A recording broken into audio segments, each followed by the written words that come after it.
Well, folks, what an incredible competition we have just had with our pro women's wakeboarding. Of course, the semi-finals, and then the last chance qualifier. Well, results are in, and that last spot in Monday's final, that has gone to Nasha Holscher from Chile. So we'll see Nasha back in action here on Monday evening for our pro women's wakeboarding final.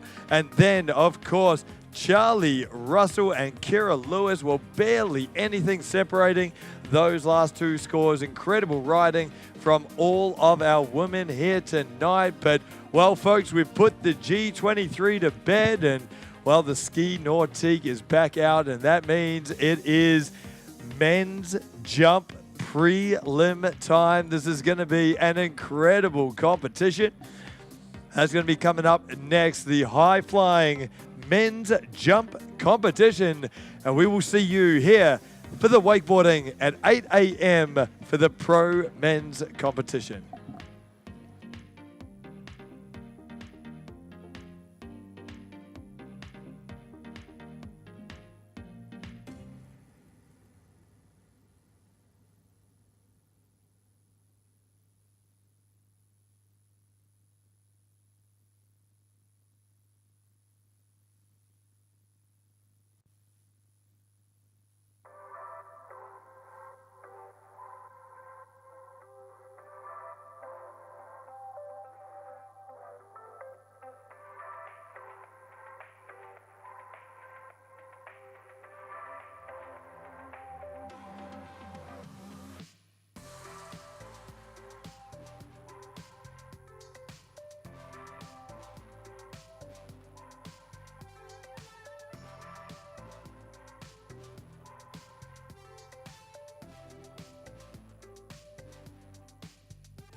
Well, good afternoon, folks. Good evening. We're going to get underway with jump in 10 minutes.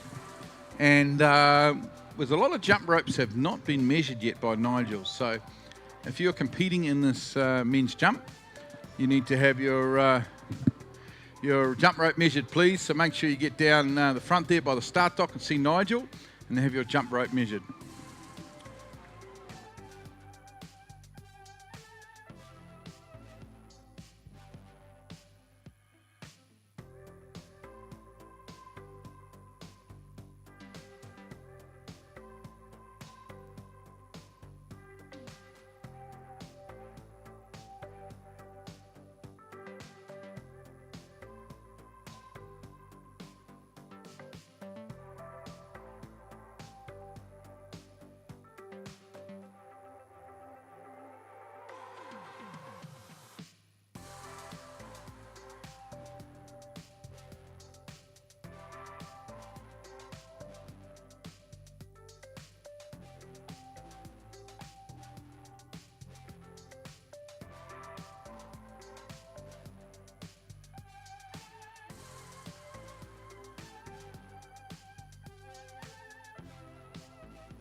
Okay, folks, very good afternoon, evening to you. We are about to get underway with the men's jump elimination round. Exciting times, a little bit of an early start here because we have a big program and the wakeboard has thankfully finished slightly early. So we're underway. It is Victorian Corey Saddington leaving the start dock.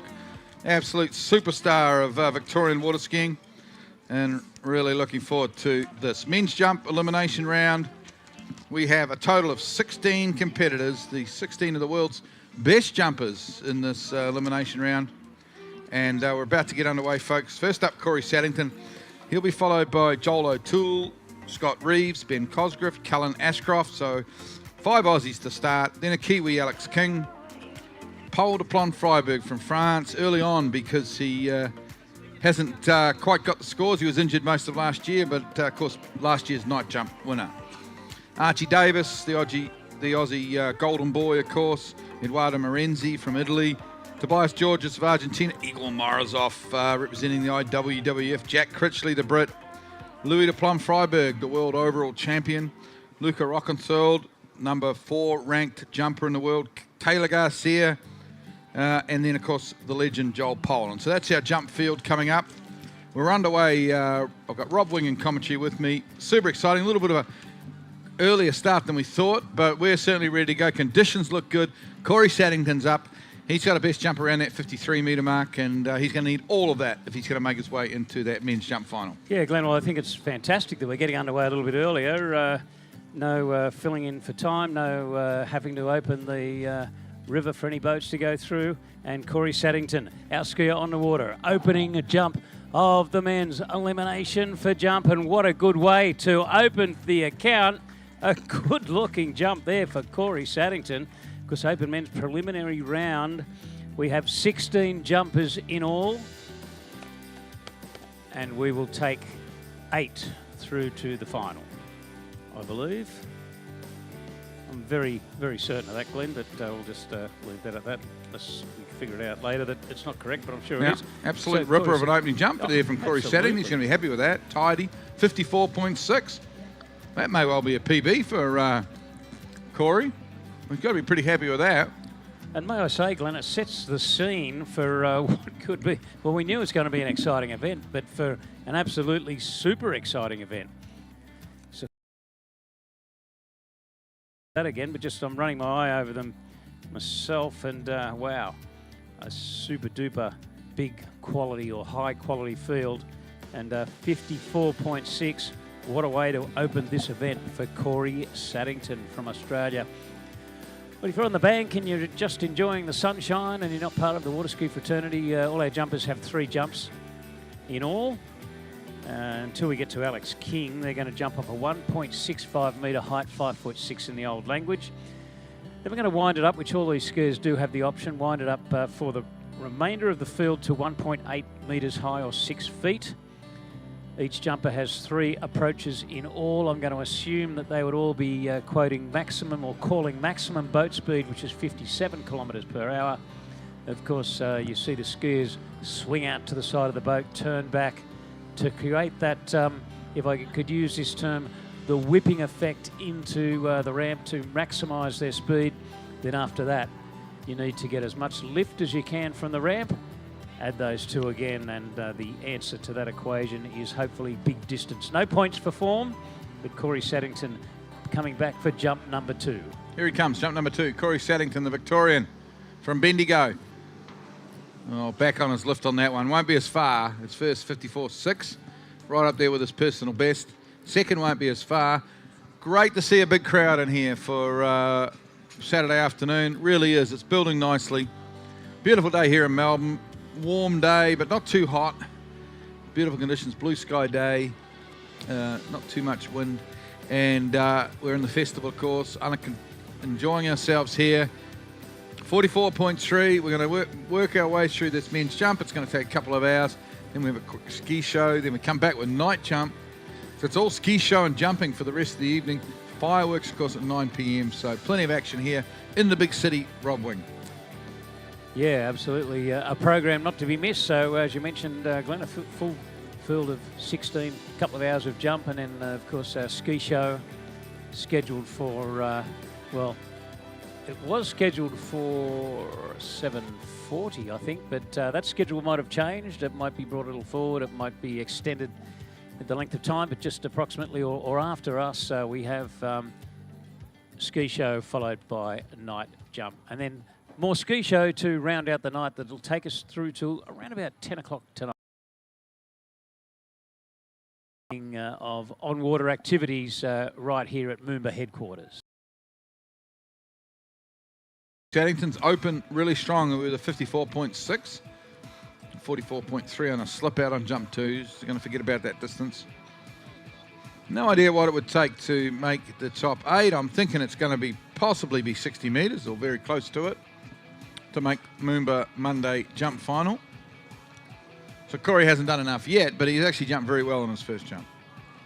Here he comes now on that big Nautique towboat. The DeWalt-sponsored Nautique. More toe than a Roman sandal. Makes his turn to Corey Saddington, the Bendigo bomber. Oh, another great jump from Corey Saddington. How good is that? Put your hands together, Melbourne. That's an absolute ripper of a jump. It's got to be in PB territory for Corey Saddington. Beautiful jump. Yeah, well done, Corey. What awesome jump. Good set. Sure, he's back on his heels on his second, so it's hard to get 3 out of 3 perfect jumps, but gee, the opening jump at 54.6, we upped it a little bit, 55.1 metres for Corey Saddington. So Glenn, because of your knowledge of Alex King, can you just give me an estimation of where you think Alex King would be jumping distance-wise today? I mean, got a reason for asking the question. He could go 60. He's been knocking on the door. I think his best so far this year is 59.2. Yep. But he has looked like he could go 60 this year, so that's what he'll be hoping for. Yep, because the final 8 skiers from Archie Davis onwards, and that's 2 after Alex King, definitely they, without any doubt, can all go over 60 metres. So you'd have to think that 60-something is going to be the cutoff for finals. So we don't have Ryan Dodd here. He's got a bit of a back injury. And we don't have Freddie Kruger, who's not probably travelling too much anymore. Freddie, he's getting towards the end of his great and illustrious career. But other than that, we have probably the greatest jump field at MOOMBA for a number of years. Yeah, absolutely sensational field. Yeah, welcome Joel Poland back. Absolutely. Joel back. He's been missing for a couple of years. And then Taylor Garcia, well, we've definitely got the world's best here, and which is great to see. So Joel O'Toole from the Newcastle area in New South Wales, Australia. So great to see Joel O'Toole here competing at the MOOMBA Masters.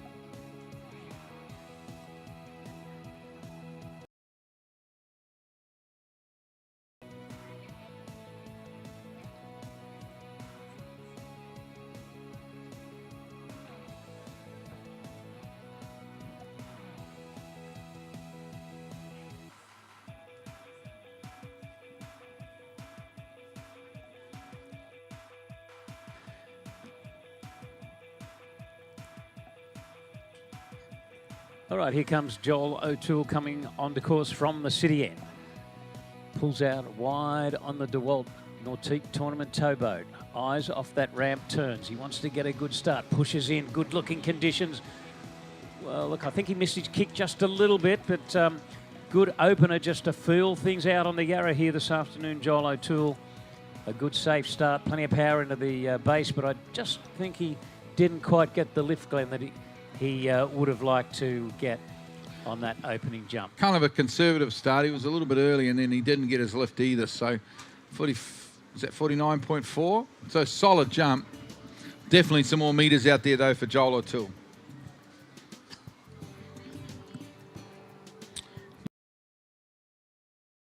Sitting on 55.1, I would think that Joel O'Toole definitely could go up around that 55 mark. I'm basing that on looking at the approach that he had there and thinking that he can milk a little bit more out of that Nautique jump ramp. Hopefully that will be the case.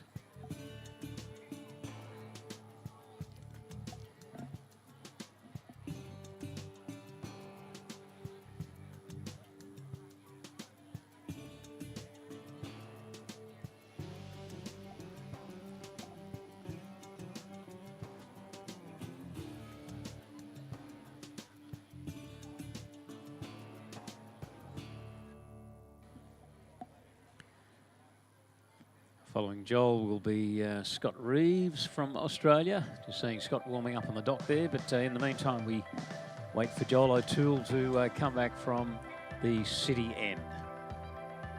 Okay, Joel O'Toole out of Newcastle in New South Wales. Conditions looking good, Glenn? Yeah, I think so. Good conditions. Getting sort of towards low tide here now. And here we go, the big DeWalt Nautique jump boat. Jump number 2 for Joel O'Toole. He'll definitely want to be over 50 on this one. That looks like it's going to be further. It'll definitely be over 50. Probably around 51 or 52 metres, I would think, from Joel. Good, solid jump number 2.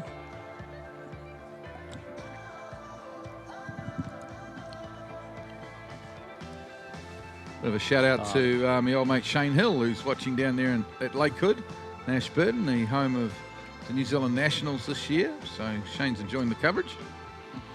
Let's wait for Joel O'Toole's distance now.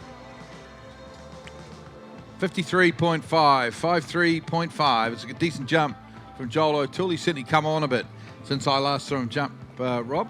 Obviously been working hard. Yeah, well, look, Glenn, I nearly was going to give him, when you said it was kind of low 50s, I was nearly going to say, gee, I'd just give him 53 or so on that one. But so 53.5, he's moved it up. He looked pretty comfortable there too. So if he can just maybe get a little bit more out of the ramp, maybe a little bit more speed and load coming into the bottom, we can definitely see 55 or 55 plus from Joel O'Toole. Not sure where he jumps now. Myuna was his old site. Myuna Bay at Newcastle. I would assume he would do some jumping at Stony Park. That's probably the next closest for him. There is a quarry not far from Newcastle where there's a bit of skiing being done, but I'm not sure if they have a jump. Because he and Lane Moroney are a bit of a power couple, so he might do a bit of skiing at Moala as well. Yeah, that'll be.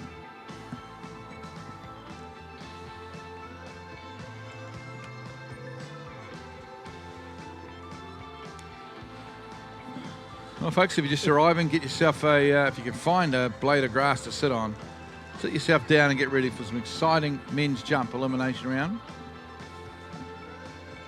Watch Joel O'Toole jump number 3. All right, here he comes. Can he make his third, his longest? 53.5 he has on the board. Go, Joel. Pushes in hard. Nice and low into the base of the ramp, but sits back and loses distance. Well, that will probably be his shortest of the 3. You can see that the ramp took control of Joel rather than Joel taking control of the ramp, and second jump. Well, at least he had a crack. He had a red-hot crack there, though, on jump number 3, and that's all you can ask for in a men's jump elimination round. 53.5 will remain his longest. Next up will be last night's night jump winner, Scotty Reeves, 40 years of age. Potentially the oldest in the field. I haven't checked the birth certificates of the entire field, but potentially the oldest in the field. He's such a good competitor, though, as Scotty Reeves out of Queensland. Look, looking through the field, you would think he would possibly be, but I don't think that's anything to even sort of consider talking about. But he did it at the Worlds in Spain, the over 35 Worlds, took silver in the jump event. So Scott Reeves, and of course, very strong in men's open in Australia in the Nationals. So it's actually one of our best jumpers, I suppose it's fair to say, Scott Reeves. I actually think believe it or not, Rob, we might be on hold here now. I'm not sure what happened. We just got into this jump event, and I think I might have just said we're on hold. Okay. Might be a quick transit. I didn't hear that. Jeez, I got super excited here, ready to go, and okay, transit in 6 minutes. So we're on hold, folks. Well, what a teaser, because we had a couple of great jump sets out there from the young Aussies. But we'll be back about 5:40, I think, with yeah, look, that was the original scheduled start time for jump was 5:40. So I guess and because we have the hold for the opening of the river to let traffic go through in 6 minutes, so then I guess that's a 10-minute hold. So at 5:40.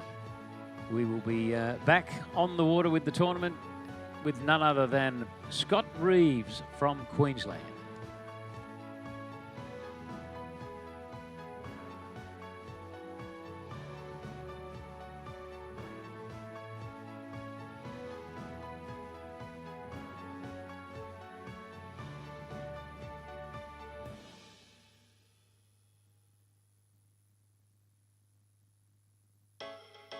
Young G's coming up, trying to get something out of nothing, and we know it's hard. Young G's coming up, yeah, it's our time to shine on the boulevard. Young G's coming up, never had much and such, but we got the sound. Young G's coming up, boy, never quit, but they hit me on back around. Cool breeze, yeah, it smell like victory. Through the weak spots, the deep thoughts that stick with me. Histories and reputations couldn't stick to me. Never fell for it, even when they talk slick to me. For me, the West End is the best end. I know you writing poems, but the mic is my best friend. In the complex, I'm complex, so keep guessing. Get my revenge like a Steve McQueen Western. The city means you're guilty of being innocent. Only God can judge, but the flow magnificent. True indeed, it's days I think I'm omnipotent. Then I check my pockets, ain't even got 50 cents. I hit the ATM just before I see Erica. Roll real slow down the strip, where they stare at you, it's nothing but love. Yeah, they saying I'm a character. In your whip, screaming, I own America. Young G's coming up, trying to get. Young G's coming up, yeah, it's our time to shine on the boulevard. Young G's coming up, never had much and such, but we got the sound. Young G's coming up, boy, never quit, but they hit me on back up. In the days of John Sally, I had a crush on Holly. Now I chill in Cali, bumpin' Stally in the valley. Some prefer Picasso, others swear by Dali. Some days I hang with Vladdy when he's bombing in the alley. When I hit the court, I cross you over like Rondo. Ain't nothing wrong, yo. What's up, Toronto? On my way to see Cherie up in the condo. All right, ladies and gentlemen, boys and girls, while we're having the transit break, we're going to go and we had a little bit of this last year, a bit of roaming around and having a chat to some of our skiers. We're going to first skier I've got my eyes on here is your junior boys slalom champion, Damien Eade. How's it going? We're right here. Damien, you won the junior Moomba slalom title and you're through to a Moomba Monday final. How's that got to feel for a youngster? I'm super pumped. I'm absolutely over the moon. To be honest, it's just kind of a bit surreal, so I'm just kind of living in it right now, I guess. Yeah. First time to Moomba, of course. Have a look down the banks. This crowd's pretty good, isn't it? It's a once-in-a-lifetime experience, isn't it, for the skiers? Absolutely. It's absolutely sick. Like, you look down, you just see the number of faces there, the atmosphere. It's incredible, really. Well, we certainly wish you well, mate, through to the Moomba Monday final. We'll see you on Monday. Have a look over here. We'll come over this way. We got a power couple right here. Jack Critchley and Regina Jaquist. Regina, give us a bit of an explanation of what happened today. What were the conditions like out there on the Yarra? Not like they were last year. It felt like a complete different sight. Kind of hard to swallow, and then nice to have the guys have a break and get to see the Series 1 come back and have better conditions. So that was nice. Did it make you feel better after you seeing the boys go out there and do similar to what you did? Well, I would have been really mad if Corey beat me, but we tied, so that made me feel a little better. And Jack, yourself, you're ready for jump this afternoon. You were a little bit worried earlier. They had a bit of a tail breeze, but the wind has died off. Looks like it may be a little bit of a head breeze. Yeah, it looks like he switched around, so scores are going to be big. Corey's already booted one out there, so we'll set the pace for the men's jump. And are we all getting an invite to the wedding? That's what we all want to know. What's the wedding? Do you need an MC for the wedding? Have I done enough to maybe get an invite for the MC gig, or what do you think? No one's invited. No one. Have we got wedding date planned at least? Not really. No? It was a surprise, so I had no idea it was coming. So we really haven't, we had to get ready for Moomba. So you're going to blame Moomba on not picking a wedding date? Yeah, exactly, because when we got engaged, we weren't even coming to Moomba yet. So you're going to qualify for Monday, hopefully, in an LCQ tomorrow. Are you feeling any sort of confidence with going into the LCQ? Well, I will, because I'm going to delete this morning out of my brain. I'm not the only one that's in that position. Luckily, we have LCQs. It's going to be a tough one, unfortunately. We're going to have people that aren't in the finals, I think, that should be there. But it's what happens. It's part of being out here on the river and getting more people to see our sport and come around. But we'll get a date eventually, and we'll get an MC. That's what I like. Party. It's going to be a good, big party. Done. I'll be available. No matter what, I'll be available. Thanks, guys. Good luck tomorrow and good luck this afternoon. Jack, let's see who else we got. I reckon we go over here. defending MOOMBA Masters Slalom champion, Freddie Winter. Freddie, you're through to Monday. Feels good? It feels very good. I'm back on the water and skiing again in tournaments, which, you know, I've had a bit of a break, so happy to be in the final. I would say that I'd like to have maybe got a couple more boys, but I'll save it for Monday. How does the leg feel? Of course, you broke your leg. You hit the dock at a tournament. When was that? About June, 26th. July? What was it? June 26th. June 26th. Leg feels good, though? Yeah, it's really good, honestly. It's amazing. I'm very happy, very lucky that it sort of healed up pretty good. I don't really have any pain whatsoever. So, you know, I've had 7 weeks of skiing before this tournament, which probably isn't enough for me to feel like I'm very confident to go out and, you know, or at least be as confident as I was last year. But, you know, I've got a pathway to getting back to the top, so I'm very excited about that. Well, mate, good luck. We'll see you on Monday. Jump this way here. I've got Joel O'Toole just finished jumping. Joel, I think it's time, mate. Your future wife is right here, Lane Murray. Do we think Joel should propose to Lane tonight, guys? What do you reckon? Joel, don't run away. Come back. Where are you going? Let's go up here. Come up here, Anthony. I'll go check out the skiers in close. I'm coming up here. Valentina Gonzalez. Hey, Valet. You're back at MOOMBA. You missed last year. How are you feeling today? Feeling good. Super excited to be back here in MOOMBA. It's the best tournament of the year. So excited to be skiing here once again. Beautiful. What's your sort of plan for this tournament? Of course, you've got tricks tomorrow. You got jump tomorrow afternoon as well. You're looking forward to getting out there? Yeah, I'm taking one event out of a time. I slalom this morning. Wasn't the greatest set, but I'm refocusing for tomorrow. Gonna slalom and then hopefully jump good in the afternoon. We certainly wish you well. Who else can we have a chat to? Oh, where's Jake? Oh yeah, let's go with Jake. Why not? We're getting a bit close to the speaker, but Jake Abelson, you took a clean sweep in the junior competition. You got tricks coming up tomorrow. The world record holder.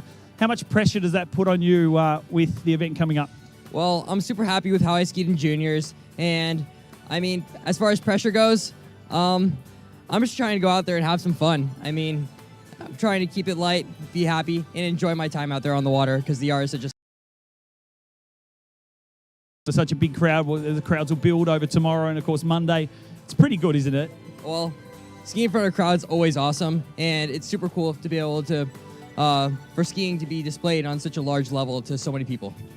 Well, we certainly wish you well tomorrow. We've got also our junior girls slalom champion here, of course, Christiana Diosma. Christiana, feeling good? Yes, feeling super good. Super excited for open finals on Monday, and I'm super glad I even made it. I mean, I just did open for fun, and super glad I got there. Well, I just love this tournament, and the people here are great. how many years is this now as a junior? You keep coming back. It must mean that you do love it. Yeah, it's my 3rd year here, so I love this tournament, clearly.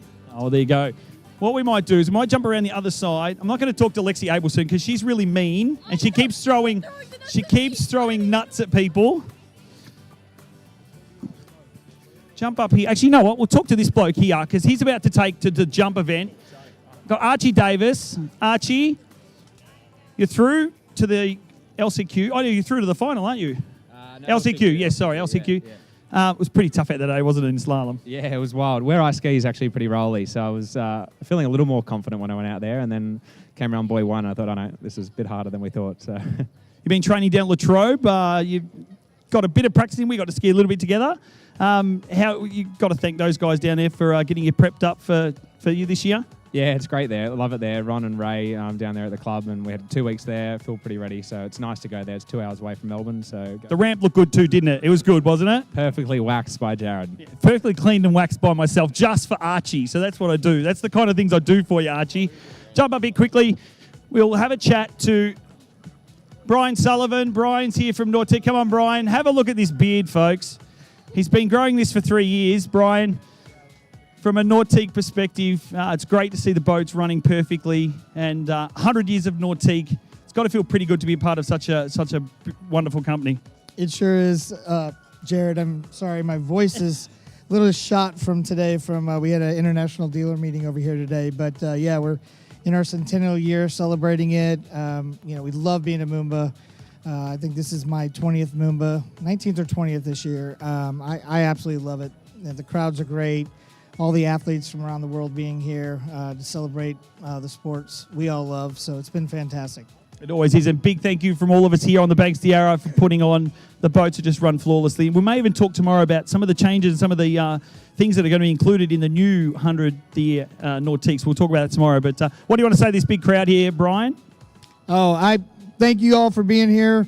We enjoy everything that you guys bring at the city of Melbourne, and we hope everybody enjoys their time tonight, seeing some skiing and seeing some jumping. Beautiful. Thank you, Brian. We're going to come in here. We saw her last year. It was 108th birthday last year. This year it's 109th birthday. It's Fran Hines. Where are you, Franny? Franny, we're here.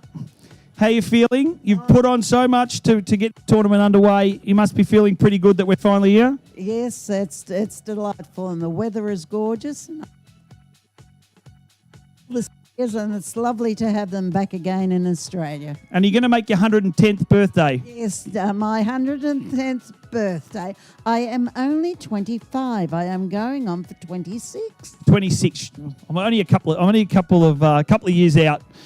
I think the boat's taking off down to the City End, boys, so that might sign it off for a bit of roving for this afternoon. We'll head over to you guys in commentary and get Scotty Reeves from Queensland out there on the water.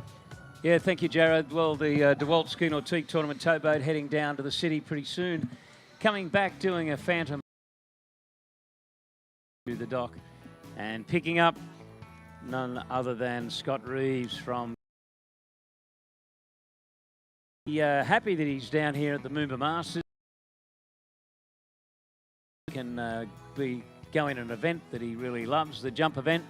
Glorious conditions because round about where Scott lives in Queensland, it's been hit by the cyclone, so hopefully where he's from and going back to shortly, that everything's A-OK up there. We're thinking of our fellow Aussies up in the cyclone zone, but right now we're about to hope that Scott Reeves can put out a big jump and really have a good time going out on the Yarra.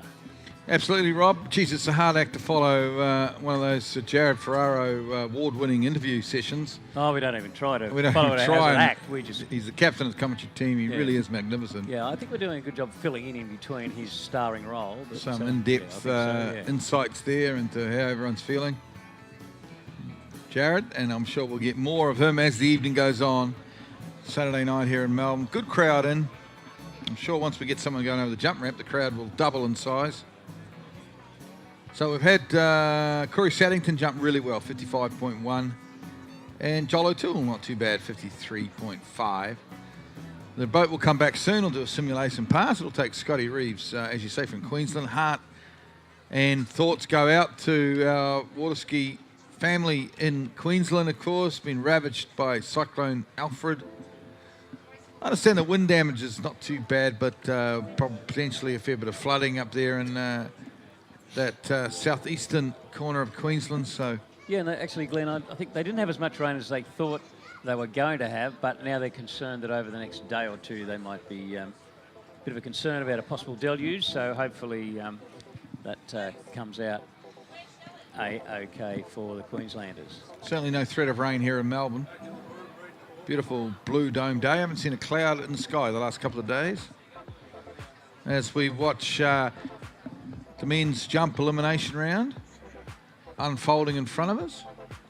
Well, Glenn, maybe we're just still a minute or two out from the opening, and they sent the boat down just to have all in readiness. So as soon as the river is officially closed again, so that we have exclusive use, that the boat will instantly be up and at 'em from the...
Okay, I think I just heard they're on their way. Look, I was about to come back on air, Glenn, and say I got a bit excited there when I saw the boat go down to the city end, and they kind of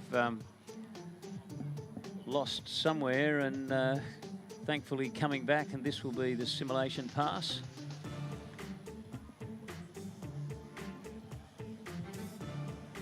They were MIA for just a little, and now they're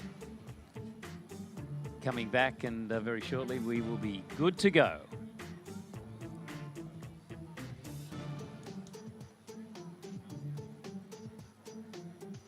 Yes, our next competitor, Scott Reeves from Queensland. Of course, he went 57.9 last night in night jump. Now, conventional wisdom would suggest that you can generally jump a little bit further in day jump, so hopefully that's the case here for Scotty.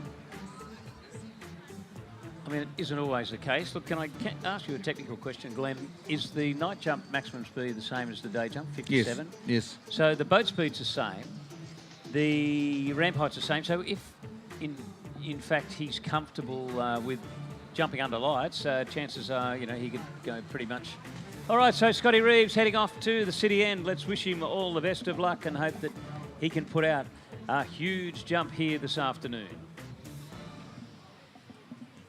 Yeah, so if you're comfortable under lights, I guess the other side of the flipped coin of the conventional wisdom might say that you could go as far at night as you could during the day, but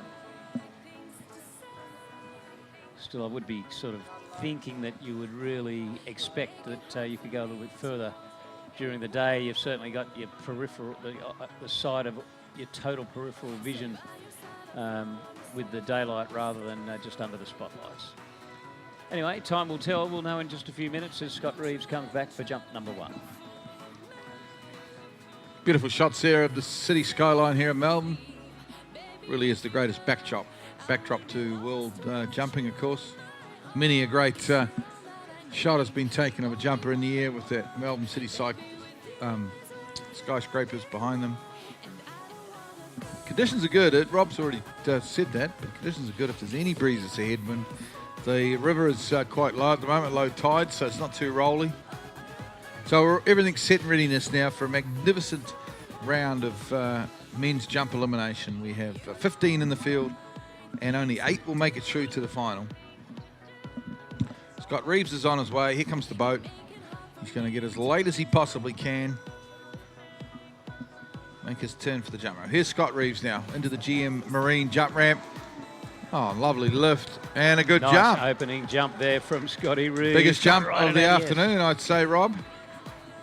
Nice way to open the account. Look, he hasn't done a lot of training lately. I think he's been back on the water for about 3 weeks. He did have a few back issues over the Christmas period, so he's been working on a slight injury, but tell you what, well, 56.9. We have a new leader. Scott Reeves leads the men's jump. I'll tell you what, Glenn. Sorry, go. Well, jumping like that, I was just going to say, I don't think there seems to be too much wrong with his back. No. Flying into the base of the ramp and getting some good lift, good style through the air as well for Scott Reeves.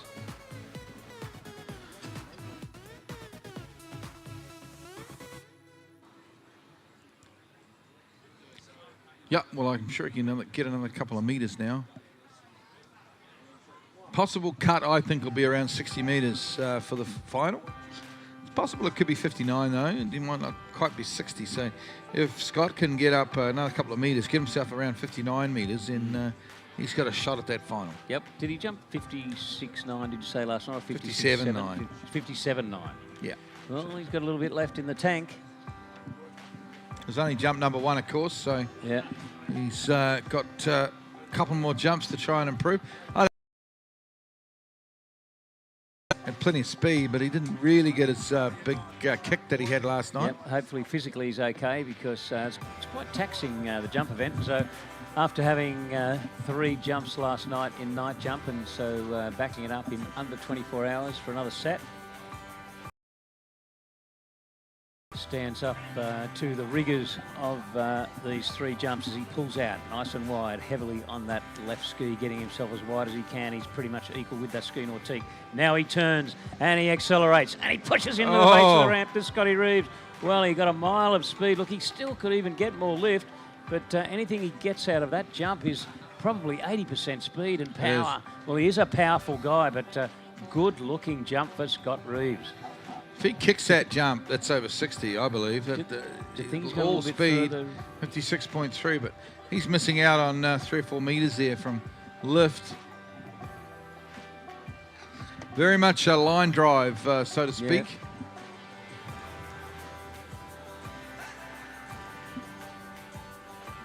Well, maybe I was deceived by just the speed. I thought he might have picked up about a metre on the first jump. But that was purely the look, not seeing where he landed, because he just had so much speed. But, absolutely. As you say, if he could just maybe go in the same spot, get a little bit better lift, he could definitely milk 58 or 59 without a doubt out of that cut. Absolutely, Rob. One more jump to come for Scott Reeves out of Queensland. Then we're going to go to a couple of young Aussies in Benny Cosgrove and Cullen Ashcroft.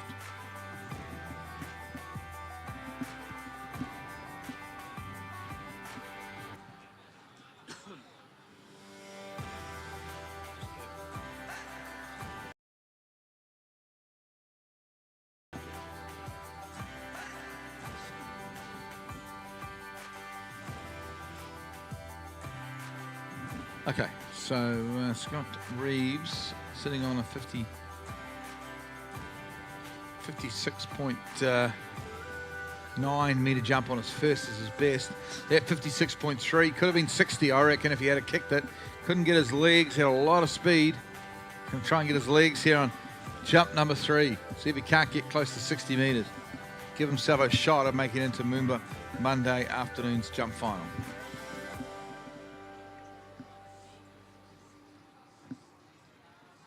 Here he comes. So wide on the Nautic towboat out towards the Alexander Park Gardens crowd. Good speed on this one. Can he get some lift? No, slips out on that one. Geez, I'll tell you what, he gave it a red hot crack out there, Rob. He really went for it. Plenty of speed. He just never really got his legs. No, and he definitely didn't get his legs on the last one. Wow, heart in the mouth stuff. Wife Amy would be thinking, what are you doing? But at least he got the skis back under and skied away, and probably feeling a lot better than what he possibly could have after that, where he was halfway through the air, but got the skis back under. That cat-like thing we used to see Jared Llewellyn do a little bit, or a lot. But good to see Scotty Reeves ski away, and of course 41.6. Won't have to worry about that one, but his longest is his opening jump at 56.9 metres. Still is the longest of the day, but gee, it's going to be a bit of hit and miss as to whether he can actually, whether it gets him through to the top 8. Normally you would say unlikely, but you never know what is yet to come to round out the top 8. All right, folks, there's Benny Cosgrove. Let's hear it for him as he heads his way down to the city end. Ben Cosgrove from Australia.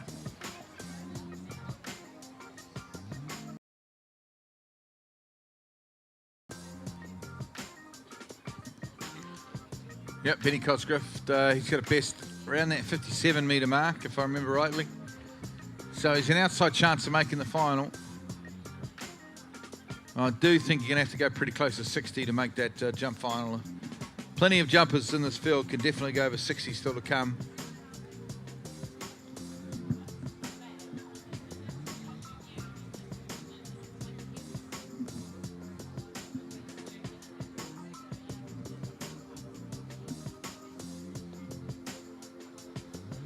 If you're standing down on the fence down there, feel free to bang the fence as the jumper comes towards you.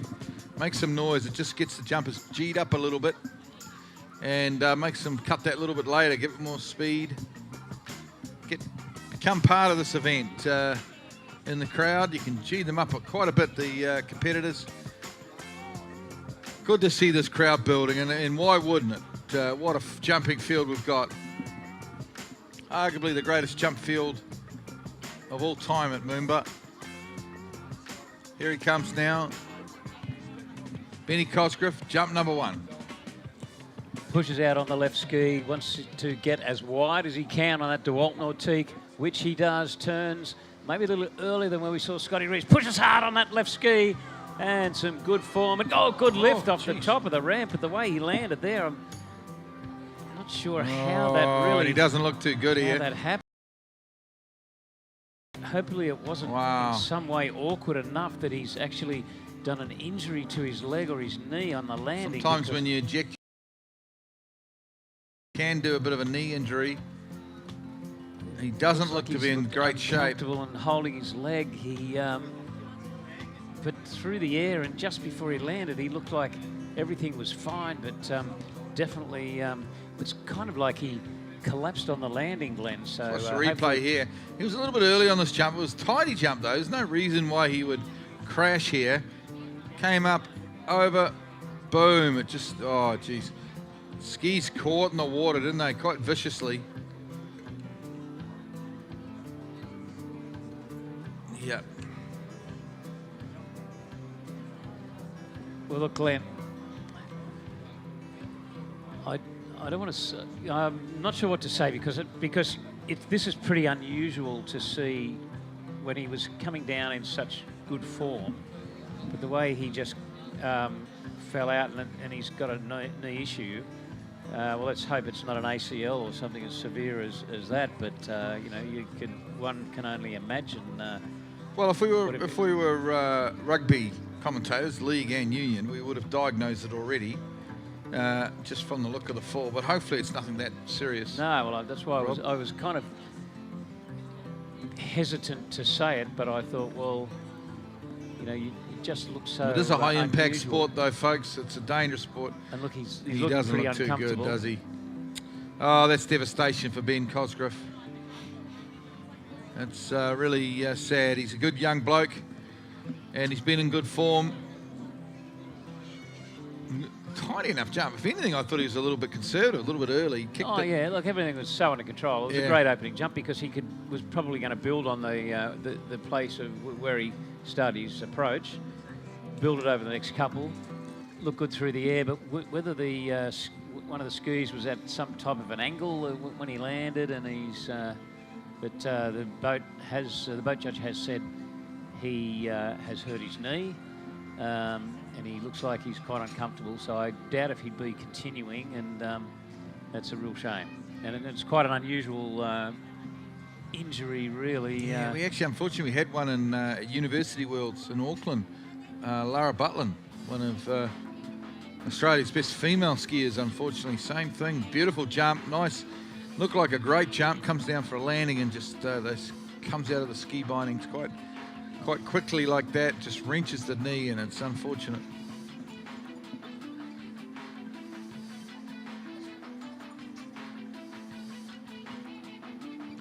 Well, not what we want to see, Rob. Absolutely. We never want to see any of our athletes in anything other than 100% fitness and perfect health.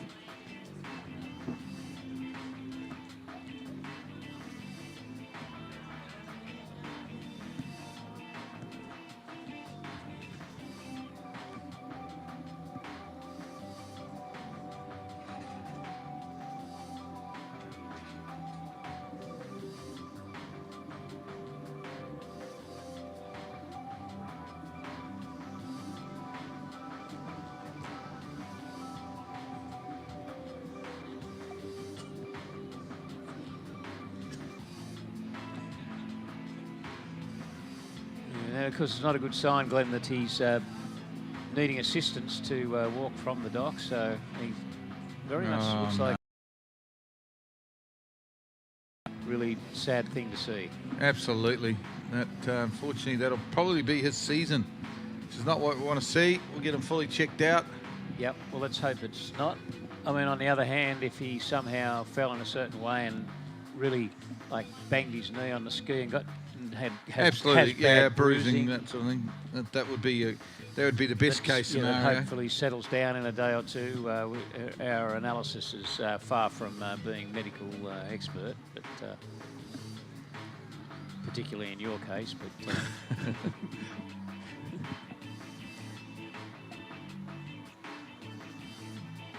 so we will be moving on to so Ben Cosgrove, jump number 1, will go down as a fall, and we will now move to Callan Ashcroft, who's from Wagga Wagga, New South Wales.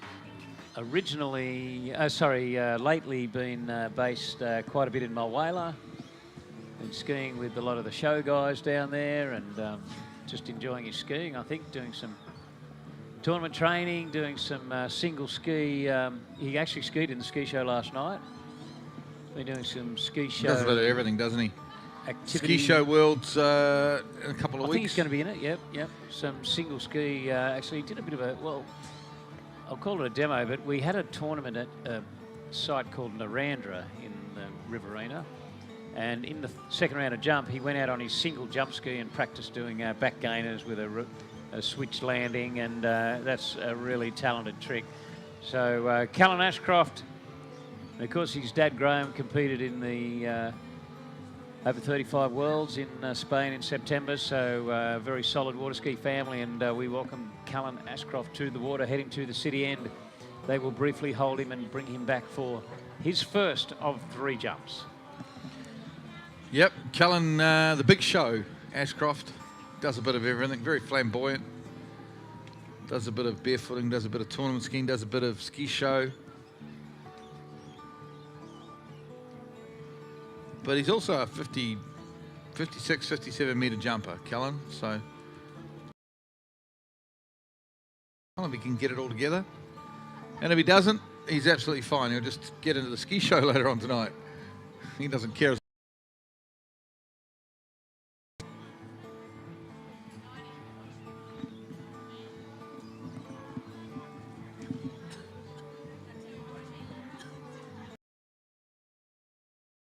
I guess because he's a pretty casual sort of a character, Glenn, he, I think he doesn't want to have that full focused 3 event, go to a ski school, spend a whole season. Like, he likes to mix it up a bit. So I know he's been to the States and he's worked in a jet ski place, and he's done various, so we, you know, pretty rounded in all those events and skiing we talked about. But here he comes, Callan Ashcroft. And starts his approach, pushes in hard to the base of the ramp, and a good opening jump there. Well, I just hesitated because he must have disappeared behind a flag, and I thought, hang on, this isn't a simulation pass, but I can't see the skier. But and then he appeared. Great air form, absolutely booted the GM Marine jump ramp.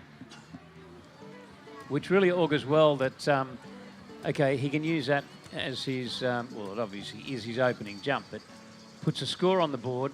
Then if he brings the cut down a little bit, but he's got the ramp work locked in, then he can repeat that ramp work and build it up to hopefully up in and around the 60-metre mark.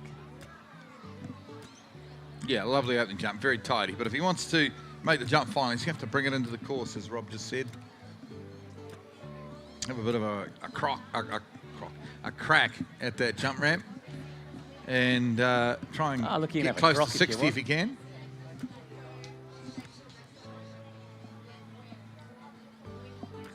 I reckon he can have a croc if he wants to, or he can have a crack. He can have anything he wants. Beautiful conditions, aren't they, Rob? Yep. Yeah, I mean, oh, they are. Probably prefer if we had a bit of a headwind, but still very nice. Yeah, but being an outdoor sport, that is great. Well, we'll take this as the second best of absolute perfection. We don't have a 5 or 10K headwind. So, but everything else you wouldn't change.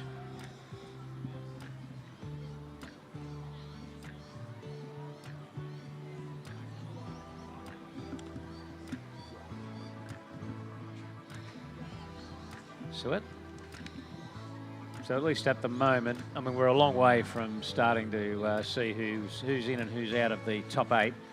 But we do have Scott Reeves as our leader at the moment. 56.9. Here comes Cullen now, jump number 2. See if he can't get a little bit later, a bit more into the course. Good speed on that one, decent lift.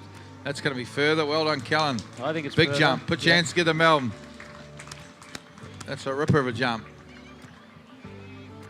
That's going to be 56 metres, maybe 55 to 56 metres, if I had to guess.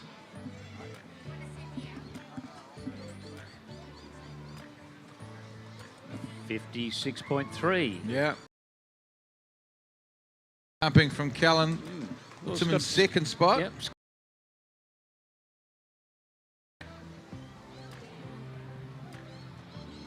After 5 skiers.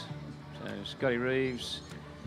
Let's wait and see what Callan Ashcroft does on his last, and then we'll know how many skiers either Callan or Scotty, well, he has to stay ahead of about 3 of the remaining 11.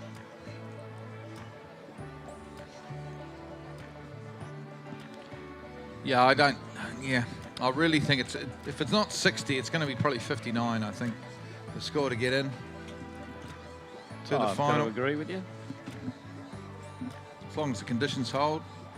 I mean, someone can have a bad set and go 57, say, or yeah. Well, which is still not going to. Well, that's around the 56.9, but you know, can go 56.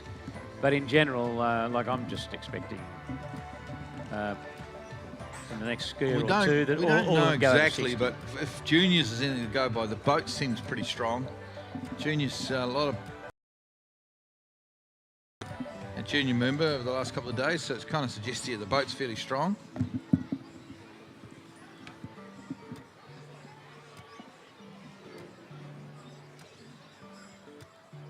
Because they're jumping at 54 Ks, so these guys have got the benefit of the extra 3 kilometres per hour. All right, Callan Ashcroft pushes out to the side now. Gee, the conditions look nice as Callan turns. He locks, he loads into the base of the ramp. Oh, and that's that a was big good jump. lift. This That's is a longer. ripper of a That's jump gotta from be a Callan little bit longer. Ashcroft. How And do we what a like that landing. one, Melbourne? Put your hands together. Callan Ashcroft has flown out there on the Yarra River. Polished landing, beautiful landing. It had a little bit of everything, that jump. Very solid cut, great ramp work, beautiful through the air. 57.8 and a new leader. Well done to Callan Ashcroft. 57.8.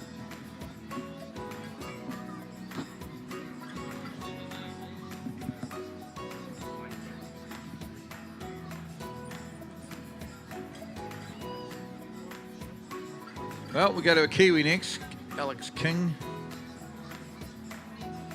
New Zealand's #1 jumper. He's had a good season so far back home in New Zealand. He's looked like going 60 at a couple of tournaments, hasn't quite done it, but I think 59.2 is his best so far this year.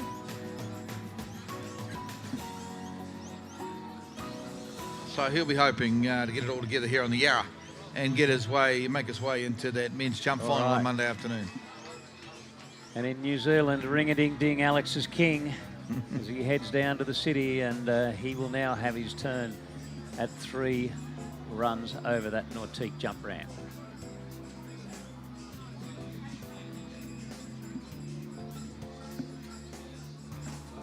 A lot of Kiwis, of course, always involved with water skiing back home in New Zealand, make their way to Melbourne. It's only a three-hour flight, maybe a little over 3.5-hour flight, depending on the tailwind or the headwind. And it's a couple of hours time difference, and you can come over here for the weekend. Flights are not that expensive. So a lot of Kiwi water ski fans here, and they'll be hoping to see Alex King through to that final. Not too many Kiwis made it into the MOOMBA Masters this year. It was a very high cut, very hard to get in. So we'll be hoping to see Alex. He's probably our best chance at making a final in this jump event. Well, he's the only one, but of any event, Alex King making the jump final is probably the best chance for the Kiwis.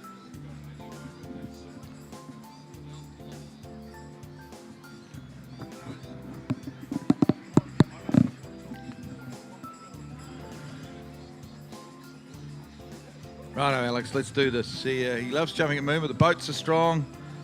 The ramp is good. The water is fast. So hopefully Alex can get this together. Full double cut out towards the Alexander Park Garden side. Let's bang the fence a little bit for him, folks. Let's make some noise. Here comes Alex King, the Kiwi. Jump number 1. Into the ramp he comes. Good speed. Decent lift at the top. And that's a ripper of an opening jump for Alex King. Put your hands together. It's not going to be 60. It'll be probably 57-ish, I'd say, Rob, but it's a good opener. Good start. Yeah, it is a good start. It really looked the goods. I'm going to say 56 and longer. He really deserves to be... I had a bit of Kiwi GST on him because he's a Kiwi. He looked good, though. Yeah, I think he did look good. It. I think it was possibly a little bit early there. He's just going to get one, a bit of a sighter to feel out the jump ramp because you don't get any training here at MOOMBA. Don't get to do a single cut to feel things out. You've got to go for it right from the start.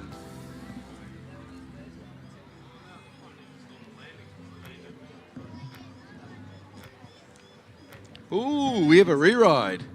This is, I think, good news. Yeah, good news for Alex. He has a fast... time, which is a mandatory re-ride, but he'll take that because any extra kind of practice, unless it's your biggest jump, unless it's the jump that's got you into the final, you're happy to take a re-ride, I think, Rob, because it's going to give him an extra look at that jump ramp. But did they mention mandatory re-ride? They did. Yeah. So he doesn't get a choice, does he? He hasn't got a choice. Yeah, happy to take it, but you. Interesting. The calls come through from the boat judge. The problem is the boat is just too powerful. How good is that? How good a nautique? They've given us a boat that's too powerful. So we don't know how we're going to slow it down. So it could be a problem moving through. Put a little parachute out the back of it or something. This is sensational. Well, maybe the boat judge could just hold a hanky over the side of the. With the jumpers left on the dock, I've got excited now. They could hold a hanky over the side of the boat just to, take a millionth of a second off or something. Alex is not the biggest guy in this field, so he probably is the boat's probably going to give him a fair bit, but some of the bigger guys will be happy to hear how powerful that boat is. Good on GM Marine for powering up this nautique boat. I had a feeling, Rob, when I watched the juniors jump yesterday, how far they were jumping, that this was a very good jump boat. Okay. Here comes Alex King now, jump number 2. 6 litres of raw power, and let's see if hopefully the time will be inside the segment this time as he pushes into the bottom. And unfortunately, a little bit of an upper body crash, I'm thinking, as he came off the top. And come on, Alex. Knocked a metre or two off that 55.7.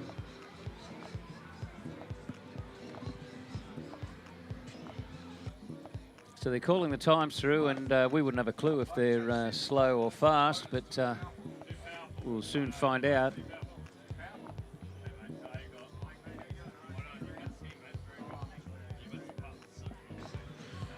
.3, not the jump Alex is looking for. So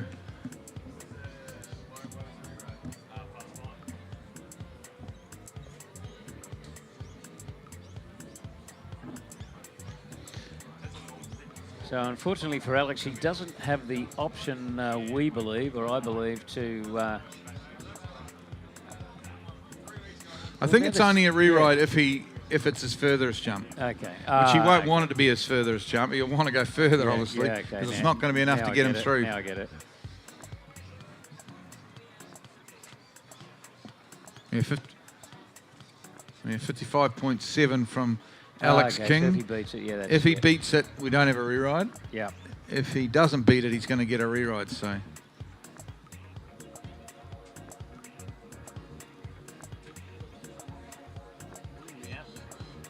in reality, let's just hope he beats it, really. Oh, he from needs the to point beat it of view because of he the needs to make the athlete. final. So he needs to push on a little further here. He's got to be 60 or at least 59, I think, to make the final. And he knows that. All the Kiwi water ski fans know that. So let's hope Alex can get it together here.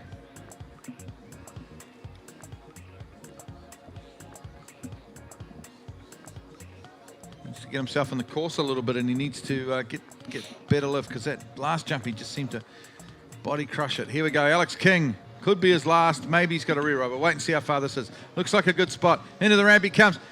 Big lift off the top. There you go, Alex. Hey. That'll be his biggest jump. He's happy with that one. It might not quite be 60, but it's going to be 58 or 59, I believe, Rob.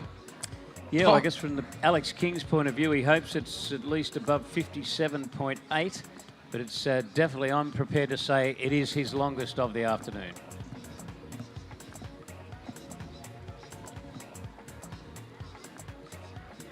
.6 from Alex King. So it's a good jump. It's not quite as far as Callan's 57.8. The ramp's meant to be going up. The Coursework boys coming. The world famous Coursework guys. I don't know what's going on here, Rob. I'm too scared to criticise them, but No, you couldn't criticise them. around the world they're known as the quickest guys out. But if there's an issue, it's their first glitch of the weekend, but I don't think there's going to be an issue. no, that's right. The boat's got to go down and wait Because the boat will 45 go down. seconds, and sure by the time they're back, the ramp will be up. Well, I mean, Alex kind of jumped okay. It's hard to know how to feel about that set. He would have wanted a little bit more. It's probably not going to be quite enough to make the final. It's a good jump, but maybe not quite good enough. Here's Paul de Plom-Freiberg, folks, from France, an excitement machine. Last year's night jump winner. Yeah, and of course, Glenn, from the point of view of the distances, we're now moving the ramp to 6 feet in height, the 1.8 Yeah. metres. So what they do, like they have to wait for 45 seconds. They do a pretty quick changeover from the dock, because Yeah. what they do is they just throw the rope on the pole and then just head down to the area to kind of get out of here as quick as possible. While they're waiting down at the city end, that's when they feed it through the jump switch, because they're waiting there for 45 seconds anyway. Yeah. And so while And fair play to them. putting the jump up, They've got the ramp up, so I Yep. apologise for any Yep. accusations I may have made. it's like an F1 pit stop. They're under Bang, control. bang, The bang. ramp is up to 4 1.8. wheels, full tank of fuel. So Paul de Plom-Freiberg, silver medalist at the University World Championships in jump last weekend in Auckland, gold medalist in the overall, from a very famous, or developing into a very famous water ski family out of France. His older brother Louis will jump a little bit later on. Louis is the world overall champion from the last Open Worlds. Paul did a bit of training this week at my place, which I'm pretty proud to say. Enjoyed having him up there at my home lake. Tried to simulate the conditions here at MOOMBA, give him the same run-in, maybe make it a little bit rolly. Let's see how it works out here for Paul de Plom-Freiberg. I'll tell you what, Glenn.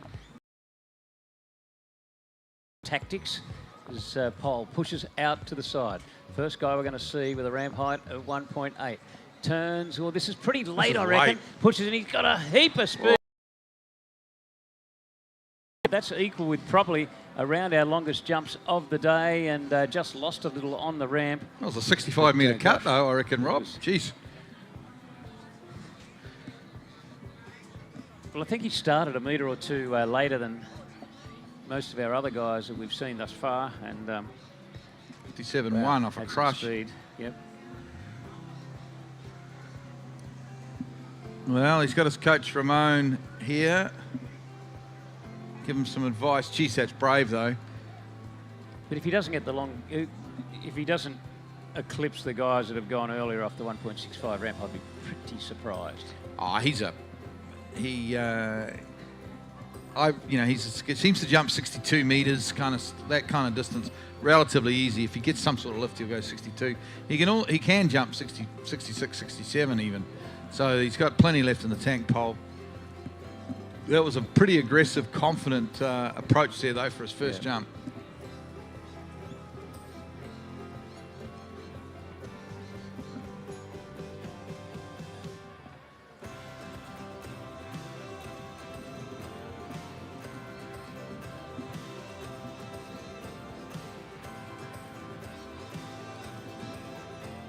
So we're going to see what Pole does here. He might go similar sort of spot, I think, but make sure he gets his legs, gets his lift. Well, look, based on what we saw, you would think there's no reason that he wouldn't or couldn't go in the same spot. I think it's probably the perfect spot. Yeah, it was. If he hits, it's good. If he maximises the lift on one of those, is definitely, well, no doubt it's going to be over 60. Okay, here comes Pole now. Out of France, Pole de Plum Freiburg. Jump number 2. Let's see if he can't get one up over 60. Looks like a good turn, good spot, good speed near the bottom. Big kick off the top. And yeah, I think that'll be, if not over 60, it's going to be very, very close, Rob, on jump number 2. Yeah, I think he's picked up a metre or two, and look, I hope I'm not being overcritical, Glenn, but I think he still left a metre or two on the ramp on that one. Yeah, still didn't get his full extension. He's feeling things out there. I think this will be over 60 though. Not quite. 59.4. 59.4. Kind of gets him in the zone that should get him into the final, but certainly not guaranteed. No. Not guaranteed. He needs another zone, couple of yeah. metres, I think, Yeah. if he's going to be guaranteed. I think it gets him into the zone that might get him into the final. That's right. But it gets him into the zone that it might not. Jumped 62.3, I think it was, at the University of Wales in Auckland.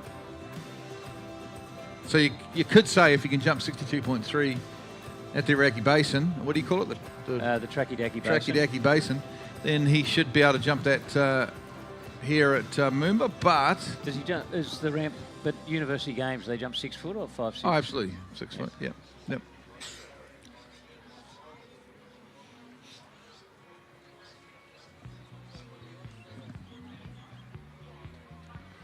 So Pole has done well so far. He's got the lead. I don't know that he's done enough to be guaranteed into the final, though, so he's got some work to do here on jump number 3. Because, Glenn, in Australia, the reason I have trouble with like Iraqi Basin and Tracky-Dacky Basin and all that sort of stuff, like over here we have simple names like the Yarra. Like, it's pretty easy, isn't it? Simple people, the Australians, simple people. That's why I like them. Now, how easy is this? The MCG. The G. The G. Okay, Pole de Plum Freiburg. He's got to get one up over 60, I believe, if he's going to be in the final. So he needs to do a little bit more. Hasn't really quite got it together yet. Let's see if he can't get it together here on the 3rd and final. Out wide on the Nautic towboat towards the Alexander Park Gardens. Let's make some noise, guys. Bang that fence. He's got plenty of speed here. Bigger kick off the top. There you go. Oh, put him in the final, folks. That's a ripper. The big arm goes up. How do you like that one, Melbourne? Pole de Plum Freiburg has absolutely flown out there in the men's jump elimination round. Well, what are we calling, Glenn? 64? 62? Oh, 60. Oh. Go 60. Look at that, Rob. Look at Jeez. Tell you what. I'll take that I one. think we're going to Valley rate. Well done, Pole de Plum Freiburg. The unusual training techniques that he employed up there at my lake have paid off, you'd have to say, Yeah. Rob. It's probably one of my better moments as a lake owner. Well done, Pole de Plum Freiburg. Moving on through this, we've got the Aussie legend, the heartthrob.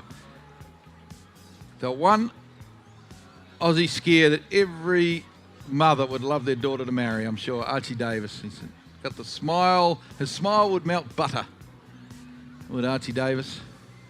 Such a good, talented 3-event athlete too for Australia. Well, while we're waiting for Archie to head down and come back, just focusing back on that 64-metre jump. You're like the David Ledbetter, who's a world-renowned golf coach. The David Ledbetter of water skiing. The way you've got Pole de Plum Freiburg peaking for this. I didn't first actually round of this coach him, Rob. Don't get me wrong. I didn't coach him at all. I didn't even drive the boat. His coach, he's got Ramon. Ramon came from. Nothing. I didn't even make him breakfast. Katie did that, but Ramon, his coach from France, has flown out with him. As Ramon came up with a plan, he did the boat driving and stuff at my place. I didn't really do much at all, actually. I just, I provide him a bed for the night and let him use my boat, basically. Okay. But hey, I'm going to take some credit. Yeah, that's. a lot of credit. Well done.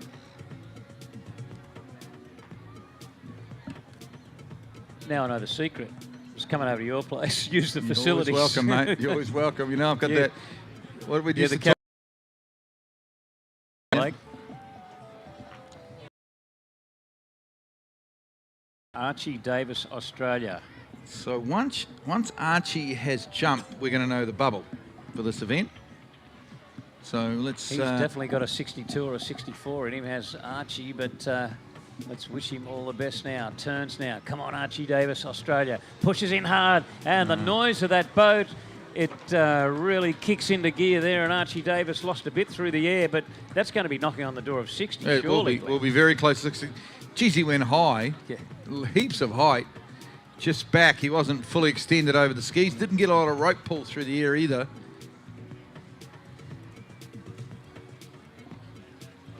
Well, all things considered, I think 59.7 is a pretty good opening leap there for Archie Davis.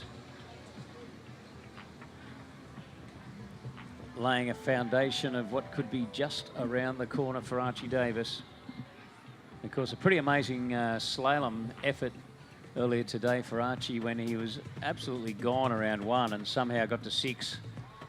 Unfortunately, didn't run the pass, but gosh, that was one of those slalom runs for the ages. So Archie Davis now with a 59.7 on the board.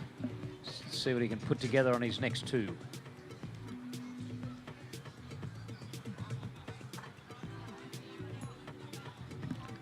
Well, considering the ramp work he had on that one, it's a very nice jump, just a shade under 60.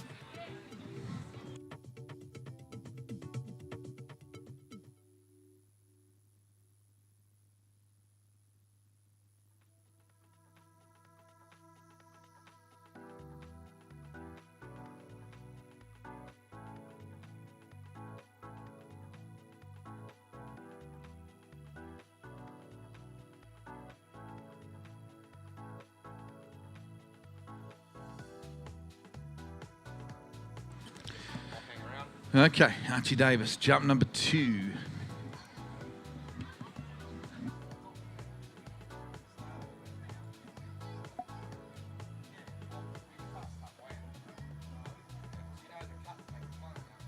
Okay, here comes Archie Davis. He turns, he holds, he Okay, pushes. here we go, Archie Davis. Oh. Sorry, Rob, I interrupted you there, mate. But that's all right. You took off exactly where I left off. He's still back on his lift. He seems to have good speed. He's getting a huge amount of height.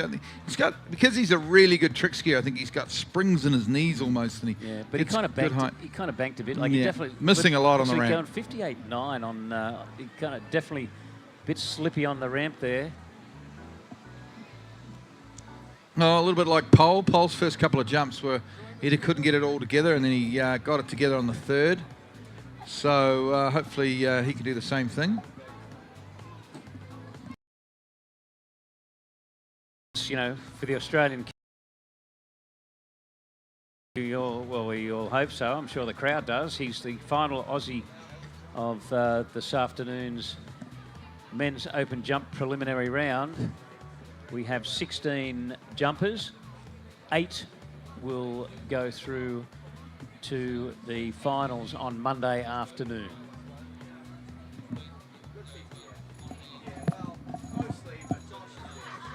So we still think 60 metres is needed, and we're probably right. There's not too many skiers, I think, left that would go less than 60 metres. But anything can happen. Conditions are good. You'd expect them to do it. Yeah, well, I mean, let's say, for argument's sake, if Pole had kind of messed up his final jump, which he obviously didn't, but, you know, and he ends up at 59, and depending on what Archie does, like, anything can happen. Like, the guys, they can have a solid set and still be under 60, but we're just assuming that because they all have the talent and the ability to definitely go over and above the 60-metre mark is what we tend to expect.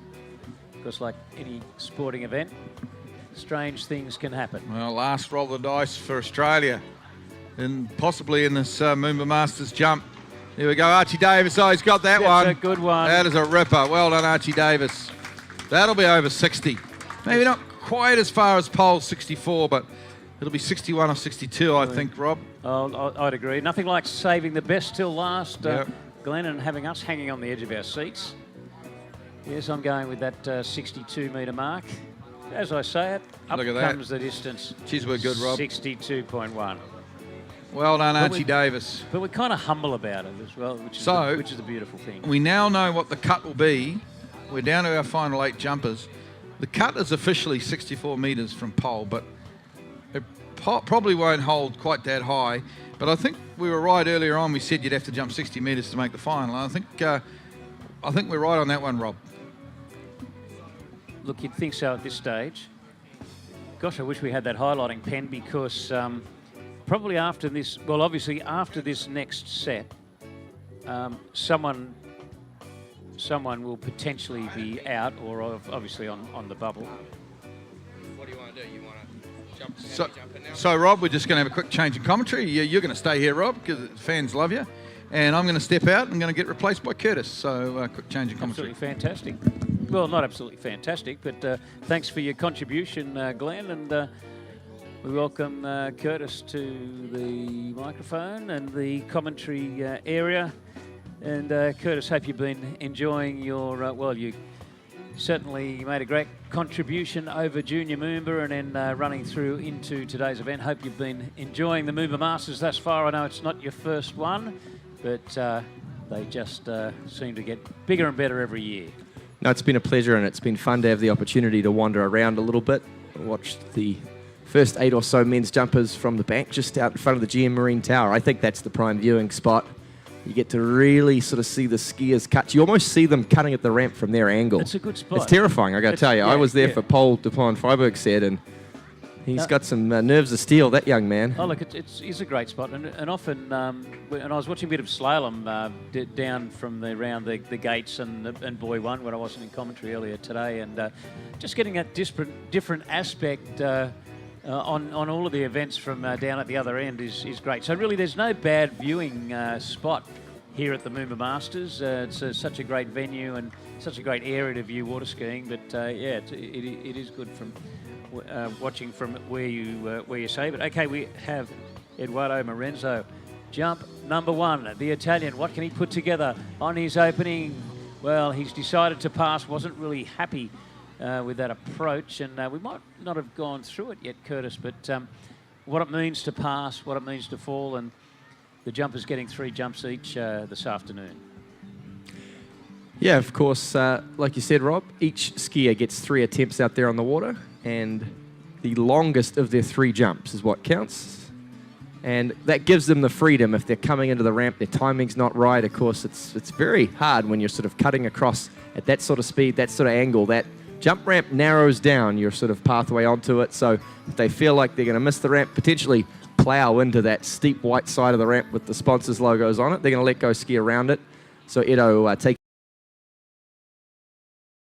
Excited to see what Eduardo Marenzi can do here in 2025. Of course, he just snuck into the slalom LCQ in a disappointing performance, but he is one of the world's premier 3-event skiers. He's very strong across all 3 events. We're going to see him across all 3 events here at the Moomba Masters. Had probably a somewhat disappointing 2024 season. He didn't get the results he wanted in terms of placement at big events, but his skiing is really picking up. I think he got personal bests in all 3 events throughout the 2024 season. So this is a young man on the come up. He's only about 24 years of age, out of Italy, looking to try and break his way into the professional ranks. You know, right now he's probably not bringing enough prize money to make a full-time go of it, but with some victories here and throughout the rest of the season, he could be one of those names to watch in years to come, because he's got a real promising future ahead of him, does young Eduardo Marenzi from Italy. Yes, of course, each time our jumpers land a jump and ski away, we give you the distance.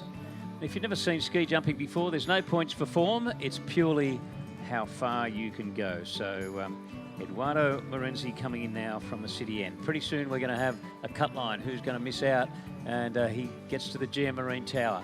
He turns now. He's nice and wide. Well, he's got a mile of speed. This time he takes a jump. Oh, and what an extension off the top of the ramp. Well, I don't think it's 64, but gosh, it's got to be over. Well, it's got to be around 60 or a little over. Beautiful Great looking technique, jump. isn't it? You sort of contrast that to the hair-raising antics of Paul de Plon-Freiberg, who had all kinds of speed. He was much later, but just didn't get quite that same lift and extension. But Edo, he's a light guy out there. He seemed to just float through the air. It was such beautiful form, but he's going to have to find a little bit more speed on his final jump. Has not gone far enough yet. It looks like he will, because the distance has come through. It's 57.6. Look, I was surprised. I thought maybe I went on the look rather than where he landed, but Yeah, style points, you would have ordered a few there, wouldn't you, Rob? I thought that. I just thought he looked a metre or two further, but maybe he just didn't quite have the speed. So as you said, he needs to generate a little bit more speed, same form, because he really needs to get it up and around that 60-metre plus mark. Yeah, look, he has a personal best up in the low 60s. I'm not sure if he's quite been 64 metres before. That would be knocking right on the door of his best ever jumps. But he'll be looking at sort of that score from Pole, and particularly that score from Archie, and he'll be thinking he'd love to get himself at least into second place, give himself the best possible chance at making it through to the men's jump final. As it stands right now, it's going to be scores in excess of 60 metres to make it through to the men's jump final. One last attempt here for Edoardo Morenzi, the male model from Milan, getting ready to come back in from the city end. He's going to have to find something special here to finish strong, isn't he, Rob? Well, he is, because he's got to have, I guess, the thought process that he's got to knock out one of these guys that's just jumped before him. So he's got to knock out Pole du Plon-Freiberg or Archie Davis, but still 62.1 is the bubble. He's probably not going to need quite that. Oh, this is later, I reckon, so he's got a bit more speed. Oh, that's nowhere near where he needed to be. A little bit disappointing there from Edoardo Morenzi. I think that means that Pole du Plon-Freiberg is now through to the men's jump final, which you'd expect with a jump like 64 metres. He was seated a little early in the pack. He's had some injuries, obviously. Yeah, I mean, there's obviously guys that are going to come along and maybe jump 61 and 62 and 63 or whatever. 53.3, so Eduardo won't be too happy with that, but obviously, Curtis, we all knew that as the skiers ticked by one, that 64 would have to get you through to the final. So Pole du Plon-Freiberg is now guaranteed a spot into the final. Absolutely, and we move now into our final 7 competitors here. Of course, you'll see a full action-packed. Got this event running through the next hour or so. We've got the critically acclaimed IDF Ski Show team coming up afterwards. But on the water right now, out of Argentina, Tobias Georges, the super talent from South America. Yeah, we've got plenty of ski show action tonight. It's going to be fantastic. We've actually got 2 ski shows. So it's probably a good way to schedule things. After the jump, we're having ski show, then night jump, then ski show. So great way to keep the variety pumping right through the night, right here on the Yarra River. Yeah, you want to find a patch of grass and set up shop for the night, because you don't want to miss the sleigh will be going on. Jump event. Yeah, I think the fireworks, well, traditionally, I think they come on at 9 o'clock. So this young man, who's just waiting now at the city end, getting ready for the first of his 3 attempts, he's a serious talent. He, of course, is the current under-21 world jump champion. So the best under-21 jumper in the world as of the last World Championship. Shows he's one of the up-and-comers in the sport, just a young man out of Argentina. And he knows he's chasing 62.1 to make his way through to the men's jump final. No easy task. He was at the University World Champs last week in Auckland, New Zealand, and had some good jumps in the low 60s. I'm not sure he quite cracked up over 62.1 though.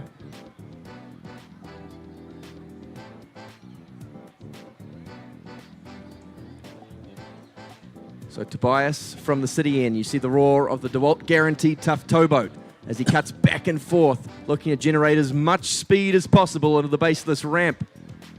Turns now, this is a late start from the Argentinian. He's got all kinds of speed, he's hurtling himself at the ramp. He can't hold all that speed, he slips out, Rob, but he's come here to play, has the Argentinian. Yeah, the ski spread. He sat back. He just couldn't take that load. But as you said, he's in a bit of an aggressive mood here today.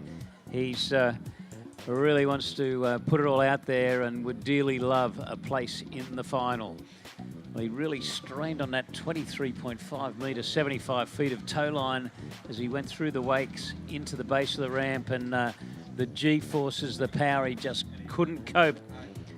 And unfortunately, I think I just missed a distance there, but it definitely won't be far enough to get him through to the final.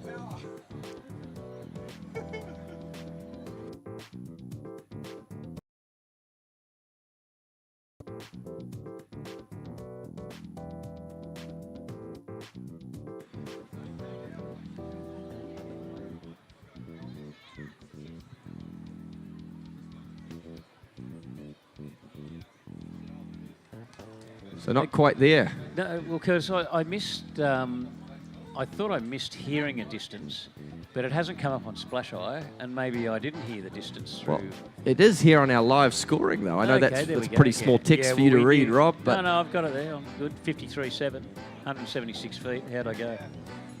yeah, good job, good job. They'll let you drive for a few more years. You keep that up. Yeah. Well, I'm not so sure about that one, but anyway, I'll see how I go.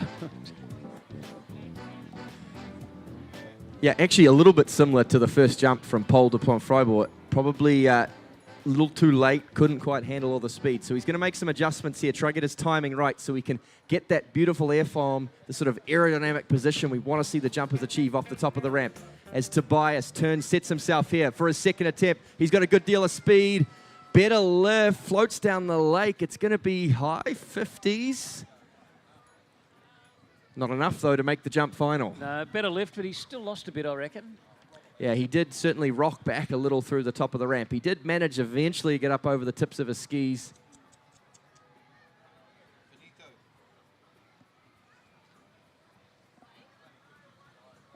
But struggling out here.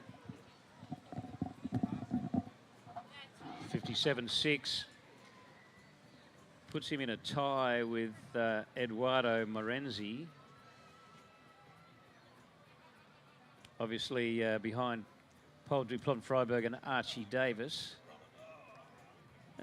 Callan Ashcroft with 57.8 is, unless I've missed something, is our next guy. So it's going to get interesting as we go through the next few jumpers. It might be Callan Ashcroft, the Australian, still has a chance of sneaking in. I mean, things would have to go pretty awry over the next few skiers for Yeah, you looked on that list. For one of them not to jump over 57.8. The But I have absolute seen it happen who's who before. of world jumping. So excited. I've been looking forward to this Saturday afternoon for the past 6 months or so. We have one of the most exciting jumps fields we've seen in world water skiing for some time. Of course, a great field of young up-and-comers, the best in the world, some of the old veterans as well. It's sort of like a MOOMBA of old, Rob, a little bit like back in the 90s. A whole deep field of young challengers. It's going to be a big cut to make this final. And Tobias Georges, well, he's dug himself a bit of a hole, Rob, because he has not gone far enough on jumps 1 or 2. Well, he's giving us the cut. So when you say a big cut, yes, well, we're going to see that. But can he turn it into distance? Can he get the lift? He pushes. Oh, this is a good-looking leap. Oh, I think he's done it. I think he's gone over that 60 or around about the 60 or more. Surely he's actually, I'm reassessing. I'm thinking it's got to be in excess of 60 metres. And therefore, pretty much Look, he had some big chance of the finals. Yeah, beautiful float there. The distance coming through, 61.5. And I agree with you, Rob. He's not through to the final guarantee, but he gives himself a really good chance with that distance. It does mean the Aussie, Archie Davis, will be through to the men's jump final come Monday afternoon, Monday evening probably. Great to see from the Australian perspective. Archie Davis through to the final. But it will be a nervous wait for the Argentinian who sits just outside looking in. And when you think about these next 6 skiers, well, it would be a pretty big upset if one of them were to jump less than 61.5. All kinds of talent, all the accolades. You know, it's a proven track record of podium placements, victories at professional tournaments over many, many years. And of the field, next up will be the veteran, the oldest competitor in this field, and the most experienced, Igor Morozov. And look, I haven't quite got the detailed memory of some of the members of the commentary team, but as far as exact distances and exact years, but I'm going to say that Igor Morozov in previous MOOMBAs has probably jumped as far as around 67 or more metres. So we've got a guy who is pretty experienced on the Yarra and really knows how to get up and around that 65 metre mark. So we could see some big things from Igor Morozov.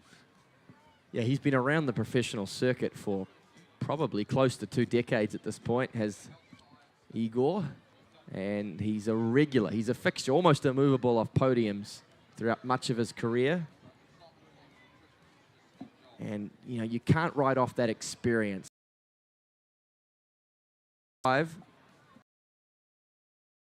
This final. He's got that old head, that experienced brain, and he'll be calculating that sort of leap. Beautiful conditions. You know, there's really not a breath of wind.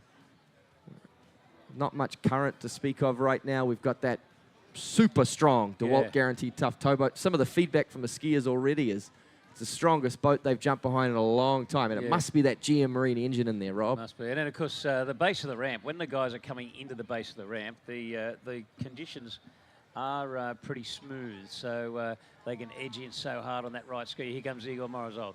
It thunders into the base of the ramp. Oh, and look at this as an opening jump from Igor Morozov. That's knocking on the door of the longest of the day, or it's there or thereabouts. Hardly wait to get the distance because Igor Morozov, that is a big one. All class from Igor. Jump number 1. He has done enough to make it through to the men's jump final, and he slips just 20 centimetres short of the lead, 63.8 metres, and what an opening jump.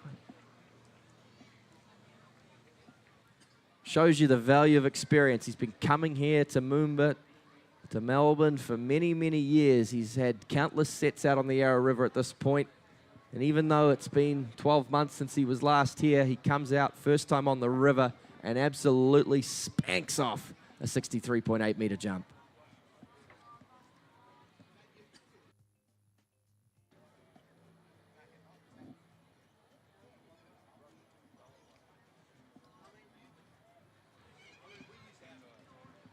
Yeah, it's incredible, really, when you think about it, Rob, and you talked about how important that smooth water is, because the boat's going a fixed 57K, of course. It's the same speed for all the skiers.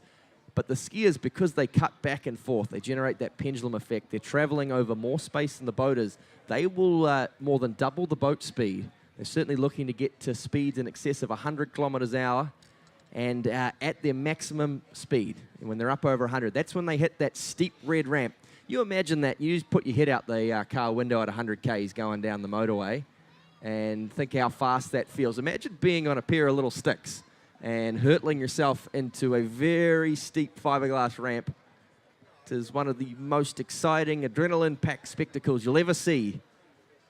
And it's a pleasure to have you all joining us here on the banks of the Yarra River as Igor Morozov loads up for the second of his 3 attempts. Well, Curtis, throw it in the mix at that speed, and then as you go up that gradient, the added pull and load, and then you explode off the top of the ramp. Let's see if Igor Morozov can explode for his second attempt. Pushes in hard, lots of power there. Oh, and he's getting another jump. Look, that could be further. He has absolutely flown, has Igor Morozov. What an awesome jump. Well, such power into the base of the ramp, but the lift and the load and the float and the flying that we just witnessed was absolutely incredible. Yeah, it's very exciting to see. 67.5 metres, Igor Morozov. What a jump. 67.5. Igor Morozov has thrown this men's jump prelim wide open, and we've been picking big distances all week. We've seen the juniors go out, countless personal bests. We saw some great jumping in Friday night jump, and the Ski Nautique has delivered another massive jump. This would have to be Igor's biggest jump in a few seasons, I would think. He probably has been a bit disappointed with some of his performances over the last couple of years, Igor. He really hasn't been back to his winning ways, but he has come to this MOOMBA Masters back with a vengeance, looking to reclaim his spot on top of the men's jump podium. Well, if I was Igor Morozov, I'd come back to the dock and I'd get on the dock and I'd just go, hey, what'd you think of that, boys? He sent a message, that's for sure. Wow, 67.5. The old master, eh? He's up against the young bucks. It's one of the youngest men's jump fields we've probably had in some time. But Igor, probably that last representative of the old guard in this field, he is telling the youngins they may have to bide their time just a little while yet.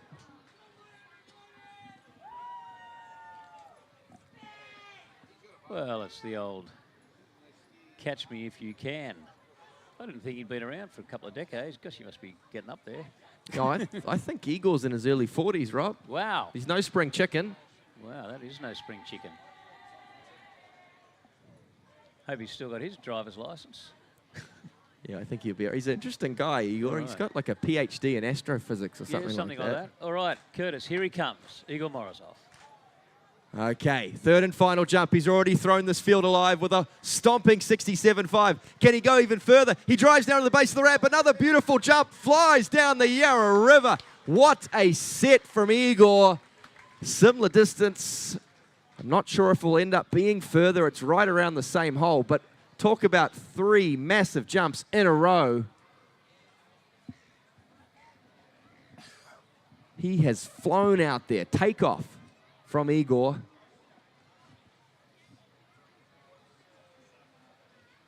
Oh, you won't believe it, Rob. I suppose if you do the exact same cut, you get the exact same lift, you could expect to get the same result.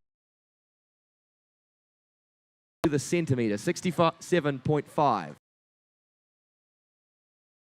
I guess it was exactly the same spot. Was.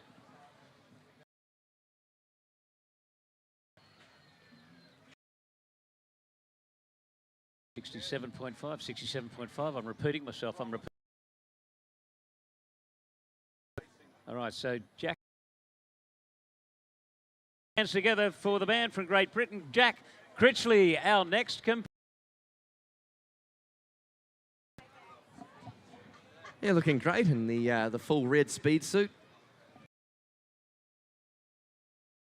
One of the most consistent performers on the professional circuit for a number of years, picked up a number of professional titles all around the world.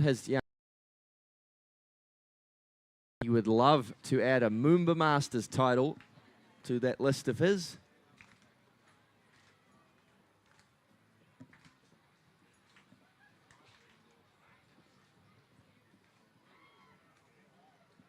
Sort of a different technique, Jack, you'll notice. He tends to get very low into the base of the ramp. Almost looks to be a little on his heels and almost throws himself forward off the ramp. It's a treat to watch as we wait for the Brit to come back in. He's just waiting down there at the city end. A huge order right now. He has to jump up over 61.5 meters if he wants to make his way through to the men's jump final. That's job one. But the lead right now, a monster 67.5, 221 feet. Igor Morozov has blown this tournament alive.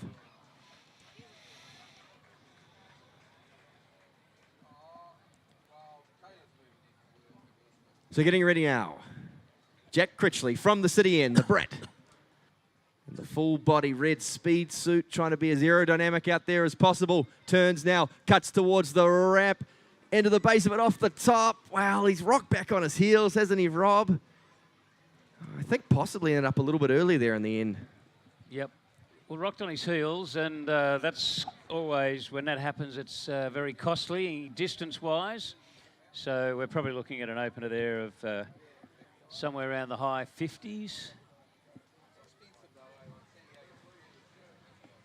He does this a little bit, does Jack. He's the sort of skier who's a little bit hot and cold. Of his 3 jumps, it's pretty common, I think, to see only 1 or 2 of them be big and the others for him to crush and slip out. But he just has this uncanny knack of when the pressure's on, one of the 3 jumps, absolutely booting it and finding the distance he needs. Well, it's interesting that as the event was developing, we were sort of questioning where the what you might have to jump, and normally it's low 60s. Well, we have Tobias Georgis on the bubble, the cut line, so to speak, at 61.5. Yeah, nervous wait for the Argentinian. But of course, Igor Morozov, Paul Dupont-Freibourg, and Archie Davis all confirmed through to the men's jump final. One thing to touch on with Jack while he's out there on the water, Rob, for sort of water ski trivia fans, is he's now engaged to the great Regina Jacquis. Not sure if it's going to be Jack Jacquis or what they're planning, but in terms of combined jump distance, they could be the greatest ever power couple. I mean, they've got some good competition. You think Jared and Britta Llewellyn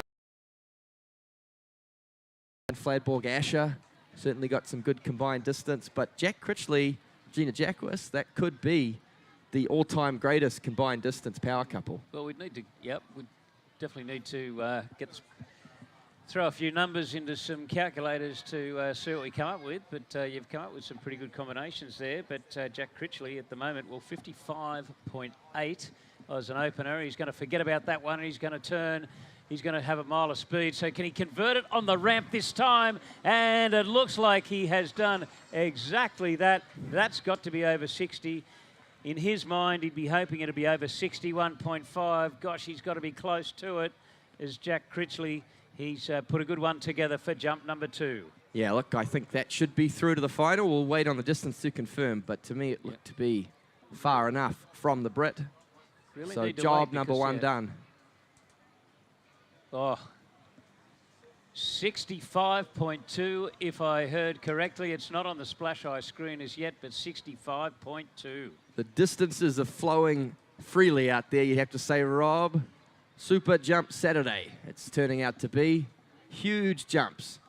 We've seen 64 from the Frenchman, Paul Dupont-Freibourg, a massive 67.5 from Igor Morozov, and now Jack Critchley, with 1 jump still up his sleeve, has slipped himself into 2nd place with 65.2 meters. Yeah. To put it in context, Rob, I'm not sure we had jumps over 65 at last year's MOOMBA, and we've still got, what have we got, 4 skiers on the dock, and 65 meters is only good enough for 2nd place. Yeah. Well, based on Jack's previous performance, I mean, it's not a shock that he's jumped from 65, but all power to him. Yeah, I forget the winning distance last year. We were sort of going through a bit of a stage of Ryan Dodd just having 1 jump, taking the victory and skiing in and calling it a day, and which is fair enough because trying to conserve his body. He's in his late 30s now, and of course not here this year. The great Ryan Dodd is in terms of water ski jumping, one of the finest there's ever been, and not here due to injury. So of course, to have a long career in water ski jumping, you've really got to do the right thing physically by your body and make sure that, well, basically you don't wear it out or knock it around too much. Yep, Jack Critchley out of Northern England via Central Florida and Ski Fluid on his last of his 3 attempts here. Can he push up in the lead? This is very late from Jack. He's at all kinds of speed. He can't hold it. Signature sort of ski grab there from Jack, having a bit of fun out there. So perhaps just figuring out the spot he'd like to cut from come the jump finals. That looked to be very, very late. He can't have made it on to the ramp by a very wide margin there on his 3rd and final. No, but he cements himself a place in the final. 51.6, he'll forget about that one because he certainly doesn't need it. Throw it in the bin. And so now we have guaranteed into the final. Paul Dupont-Freibourg, Archie Davis, Igor Morozov, Jack Critchley, and I think Tobias Georgis, still, as you mentioned, that wait, an ever so nervous wait to see if somebody can go out and not jump. It seems unlikely as you get down to this point of the order. Yeah, now we've seen Igor do what he's done, Jack Critchley do what he's done. The 4 guys left on the dock.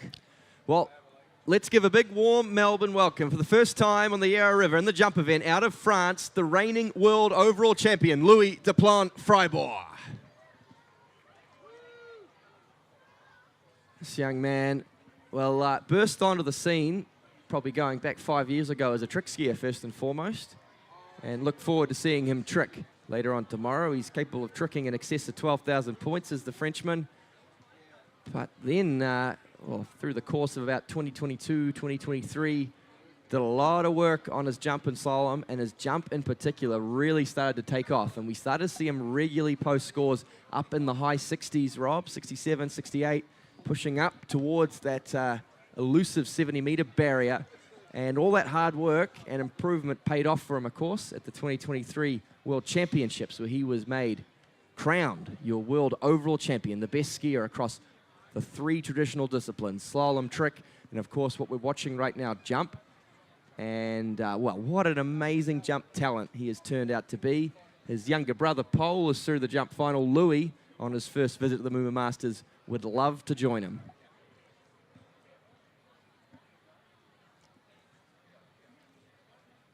Well, he certainly has the ability in the background to do so, but he just needs to convert it out there on the Yarra in front of this great MOOMBA Masters crowd. A big welcome, Melbourne, to the banks of the Yarra and round 1 of men's jump preliminary round. And here he comes. Louis edges in, pushes, great approach. Just couldn't handle that speed and load. That'll only be 50 and a bit probably, but wow.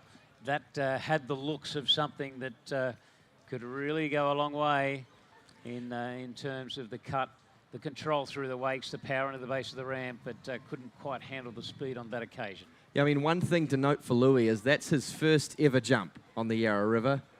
He's never been here before, and he slalomed this morning, and it probably felt a bit like a punch in the face because it didn't go so well. I think he was shocked by how difficult it was to ski out there.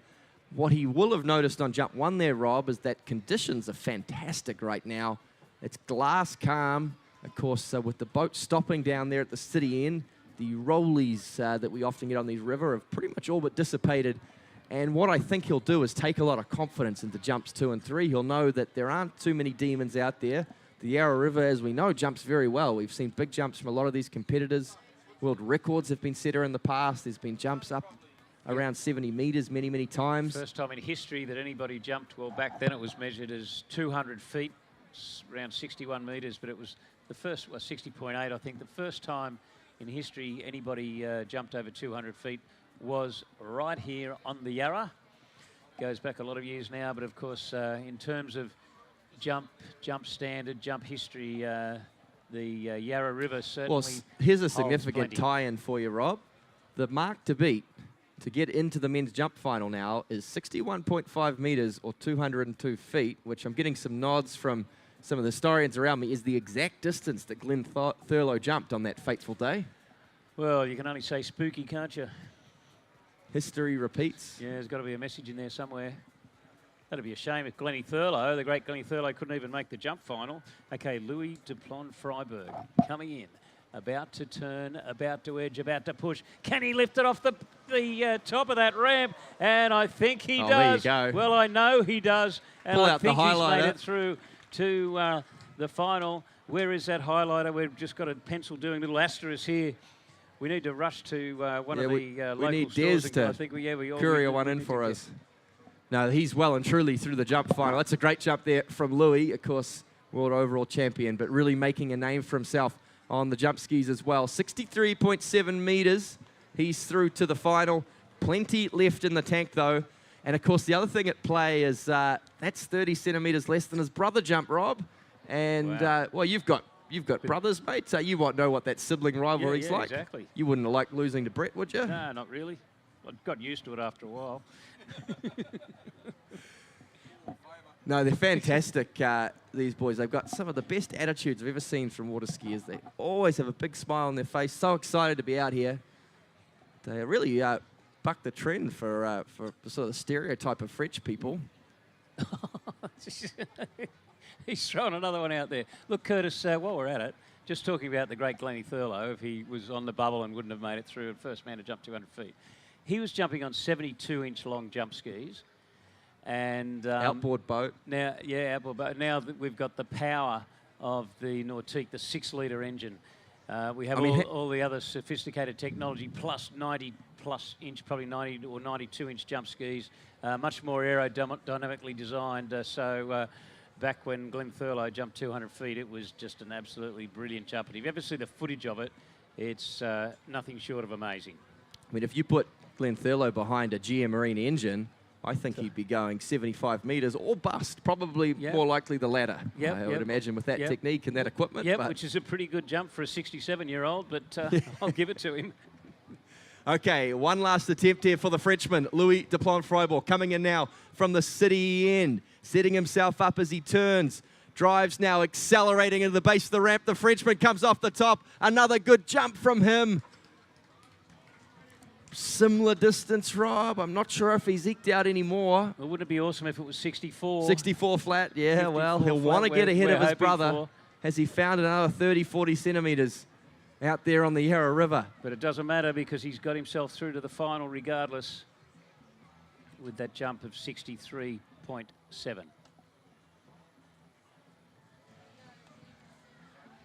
Another one in the same spot, 63.7. Back-to-back 63.7s.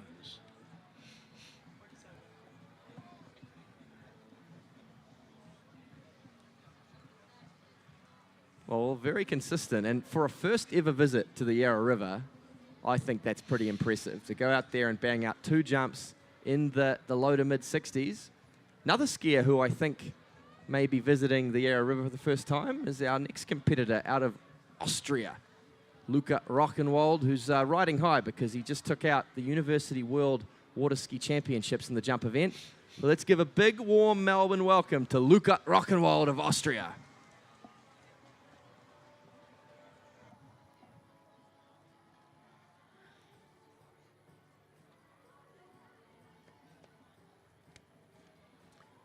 So, Curtis, because you were there, do you remember the distance he jumped at the Uni Worlds? So his best jump, I think, was 64.3. Okay, so we really expect him to make it through to the final. We expect him to jump over 61.5. Luca, I think, was the breakout star of men's jump in 2024. He cracked up over 70 metres for the first time. He finished on the podium at pretty much every tournament he went to. I think he was 3rd on the Water Ski Pro Tour, 2nd only in performances and results to Joel Poland and Freddie Kruger throughout 2024. So he's a real rising star. The thing that amazes me the most about Luca, though, Rob, is that he is a medical student in Austria. So somehow he's going to all these tournaments, he's doing all this training, he's posting these great results while he's in medical school. Must be pretty smart. Yeah. Dr. Jump, they're calling him. Uh-huh.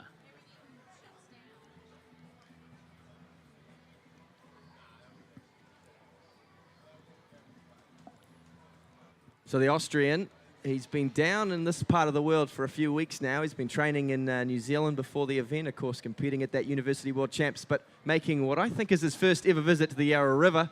How will he handle it as he comes in jump number 1? This is a serious approach here. He comes off the base of the ramp, flies through the air. That is big from Luca Rockenwald. That's going to challenge the lead of Igor Morozov. Has he done enough? Oh. Well, he's just prescribed himself a jump of around about 65 metres by the looks of things. Dr. Jump. Well, what a big one. D6 jump from Luca to the Yarra River with no trouble at all. Loving it out there is Luca.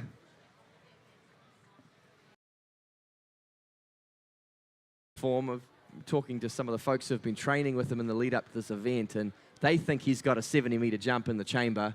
Could we see it out here today? Would love to see someone crack over 70. We've been saying all week, we think everything is set here for big jumps. We've seen a lot of personal bests from our juniors. That GM Marine engine in that towboat obviously is doing its job. We're getting fantastic jumps being pulled.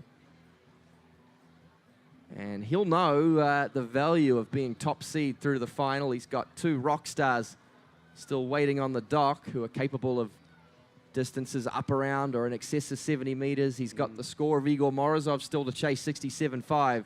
So work still to do for Luka Rockenwald. Yeah, probably less seed in slalom as far as knowing exactly what you need to beat, because you're still going to go out there and try and jump as far as you possibly can, even if you're not last off the dock. But anyway, Luka Rockenwald, what an opening jump. Longest opening jump of the day, 66.2. A little beauty, well, a big beauty.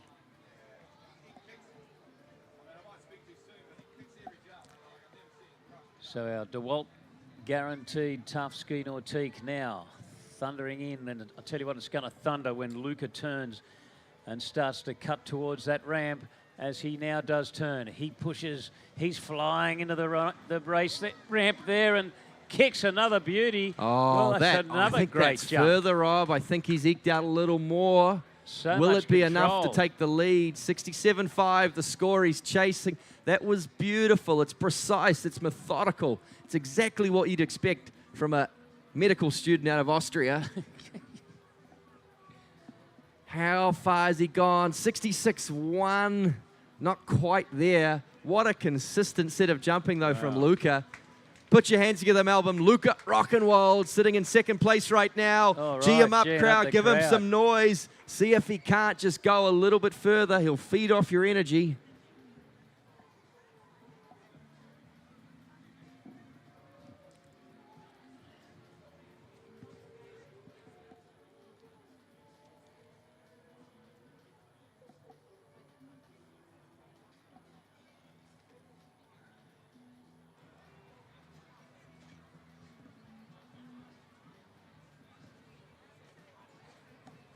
Well, I think Tobias Georgis would be kind of... He'd be nervous right now, wouldn't he? Because it's not looking good. 61.5 is a great jump. I don't know what the highest cut ever is to make a MOOMBA jump final, but we'd have to be knocking on the door of it. The depth of this field. Yeah, plenty of times it's been around that 61 or 62, I would think, on a number of occasions.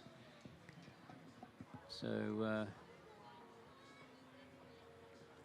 normally it's generally over 60 without a doubt. So, and really, if I was Tobias Georgis, well, I'd be hoping like anything that I get through, but I'd be really thinking that Taylor Garcia and Joel Poland will both jump in excess in these conditions. And what we've seen today from our other skiers would jump in excess of 61.5.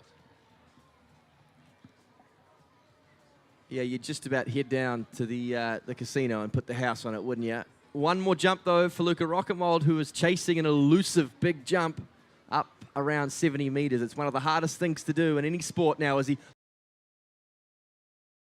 breaks at the waist. It won't be quite as far. He had the speed, but you saw him just kind of crumble there a little bit off the ramp. And Well, he didn't lose a lot, but it's probably dropped him down to just a bit over 60 meters. So. But What's interesting is it's just about the first time I've ever seen Luka not beautifully kick a ramp. He's crushed there, which is pretty rare for him. Such a great technique from the Austrian.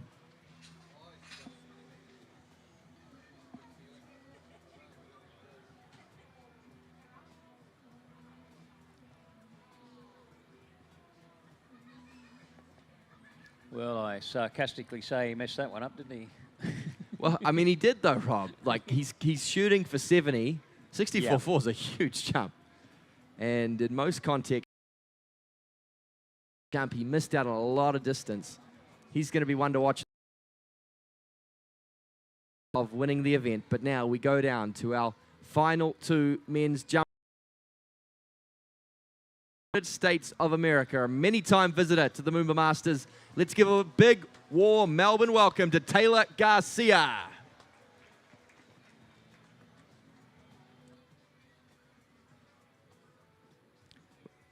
We've got some really smart people at the pointy end of this field, because I just mentioned how Luca Rockemold is a medical student, but Taylor Garcia is a law student. In fact, he may be done with law pretty school. close to it, I would have thought. He's just about adding a JD to the end of his name.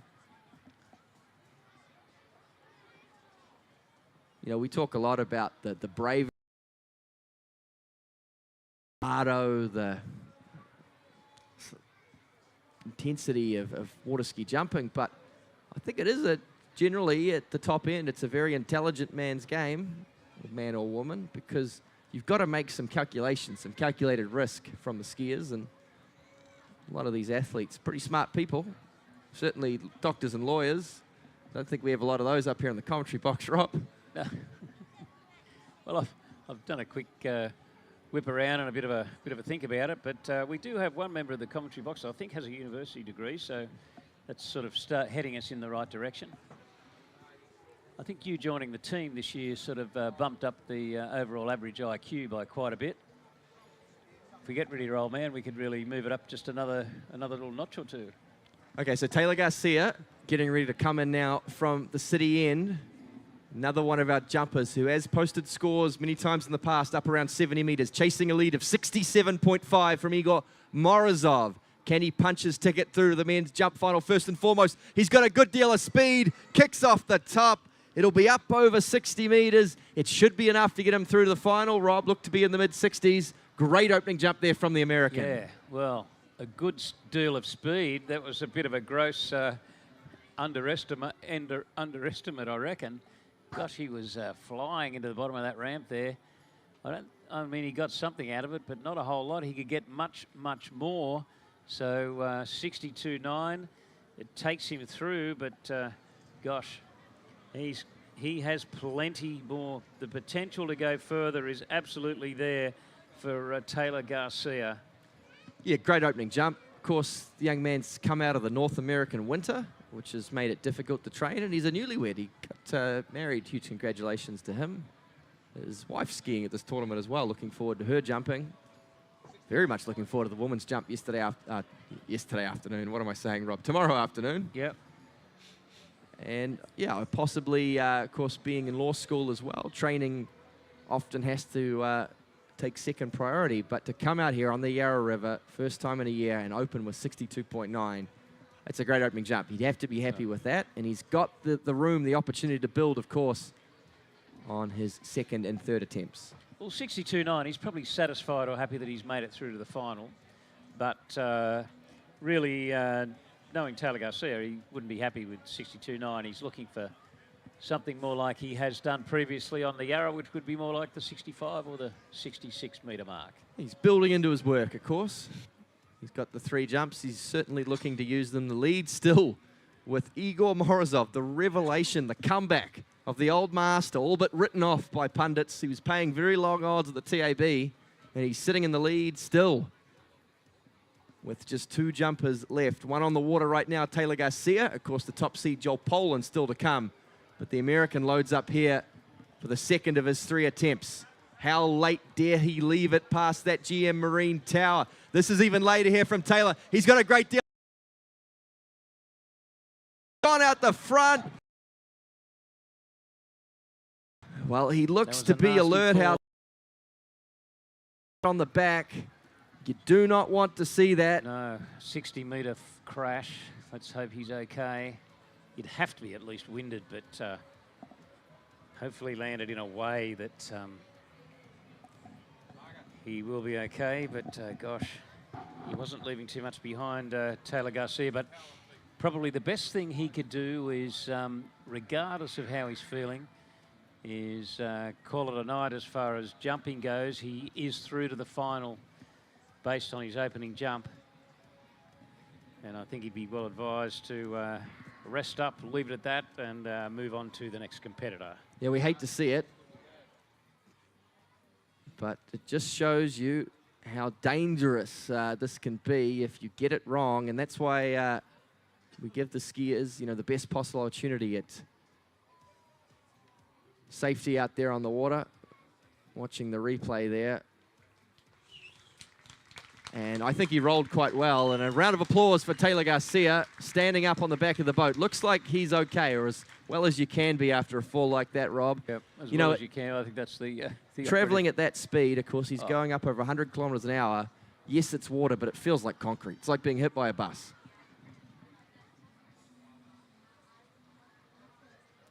Watching the replay, though, Rob, he did roll very well. He took it on the back.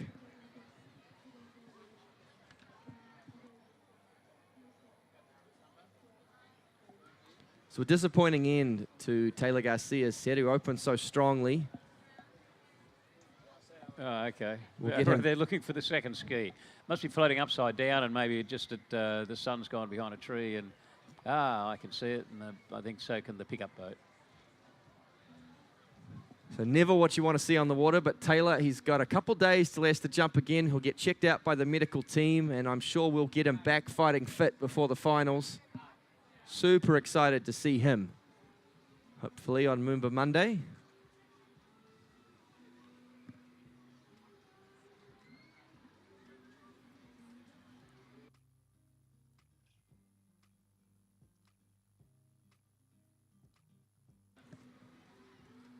Okay, well, call coming through from the boat that Taylor Garcia is, he's keen to take one more jump. Yeah, well, he wants to take another jump, folks. His sling broke. Any other competitors prepared to loan a sling? And yep, we've just run down to the dock with three or four of them.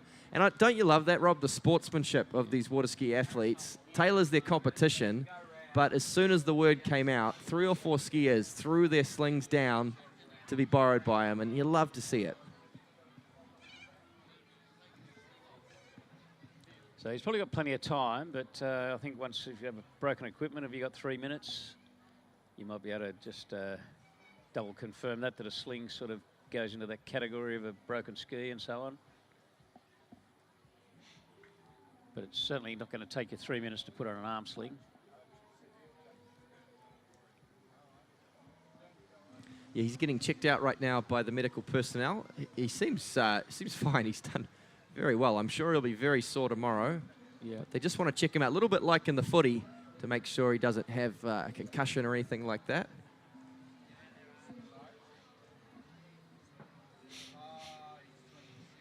Bit of an HIA type situation, and we will get ready to bring Taylor Garcia back for a third attempt. Exactly an HIA. You're referring to head injury assessment, and that's exactly what would be happening at the moment.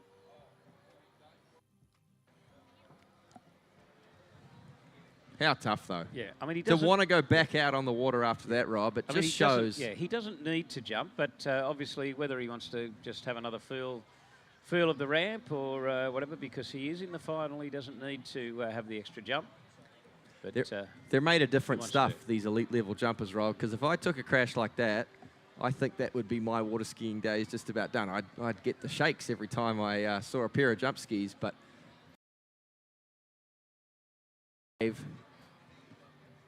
one of the hardest things to do back on the horse, and it's a lot like that.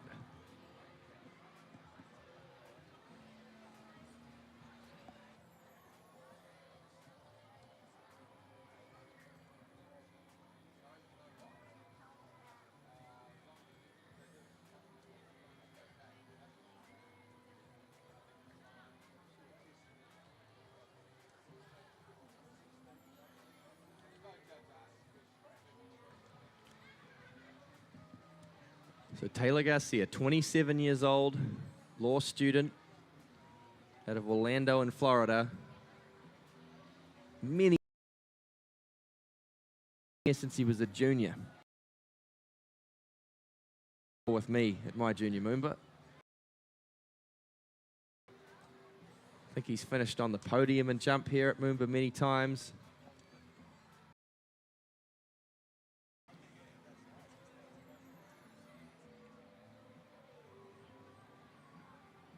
Of course, maybe a good time, Rob, to talk about the rest of this evening's program, because it's just gone 18 past 7 p.m. here on a Saturday evening. We do have, of course, 2 more jumpers. We've got Taylor Garcia's final jump. We've got Joel Pole in the top seed still to come. But we've got a lot more action still in this evening.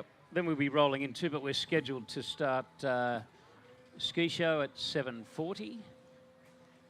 And then we go into night jump. And at the conclusion of night jump, we will have, well, I'm calling it ski show part 2 or another ski show. And that's scheduled, so it could be, you know, 5 minutes earlier or later, but it is scheduled for 9:35. Yeah, so if you've enjoyed this, of course, there is more jumping to come. Starting a little past 8 p.m. this evening. That will be in the dark. So if you thought this was exciting enough, imagine it, but with the sun gone and lights out. Yep. And then in the middle of that, we will have the fireworks display, and the Yep. skiers will 9 keep going. o'clock. They will jump with the fireworks in the background, and then sort of sandwiched either side of that night jump is the critically acclaimed IWF ski show team. We'll be doing all sorts of aquatic stunts. They'll be throwing themselves off the ramp. They'll be doing pyramids. They'll be doing aqua ballet. They'll be barefooting. You'll see a little bit of everything. So if you're making your way down, perhaps you're going to nip away, get dinner at some point, but make sure you make your way back. You find yourself a good spot on the grass. You can strap in for what promises to be a fabulous evening of entertainment. Water ski jumping, ski show, fireworks.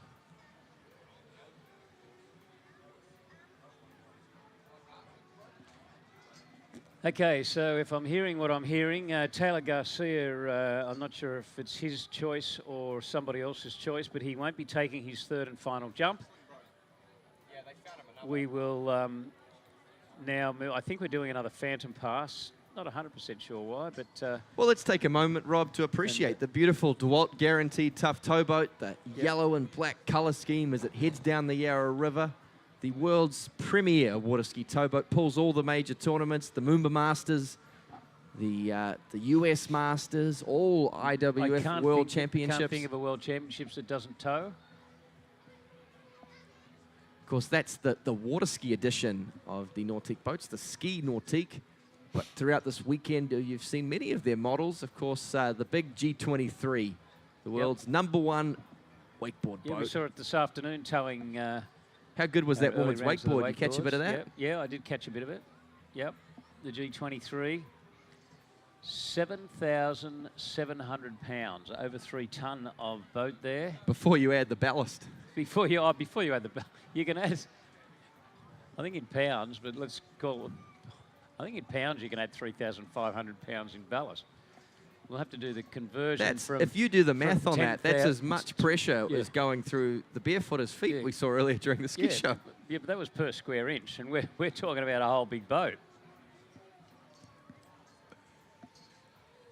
Yeah, beautiful. Love the angular lines. They just pay attention to every detail, the good people at Nautique, celebrating 100 years in boat manufacturing. One of my favorite things about Correct Craft, Nautique, the company, is in terms of their history, is that during the World War, they retooled their factory and built the U-boats, some of the landing craft used in D-Day. They did. You would have, back in your era, isn't it, Rob? You'd remember that fondly. No, I'm more a Vietnam vet than World War II. I'm a bit young, to be honest with you, but, you know, I'll roll with it.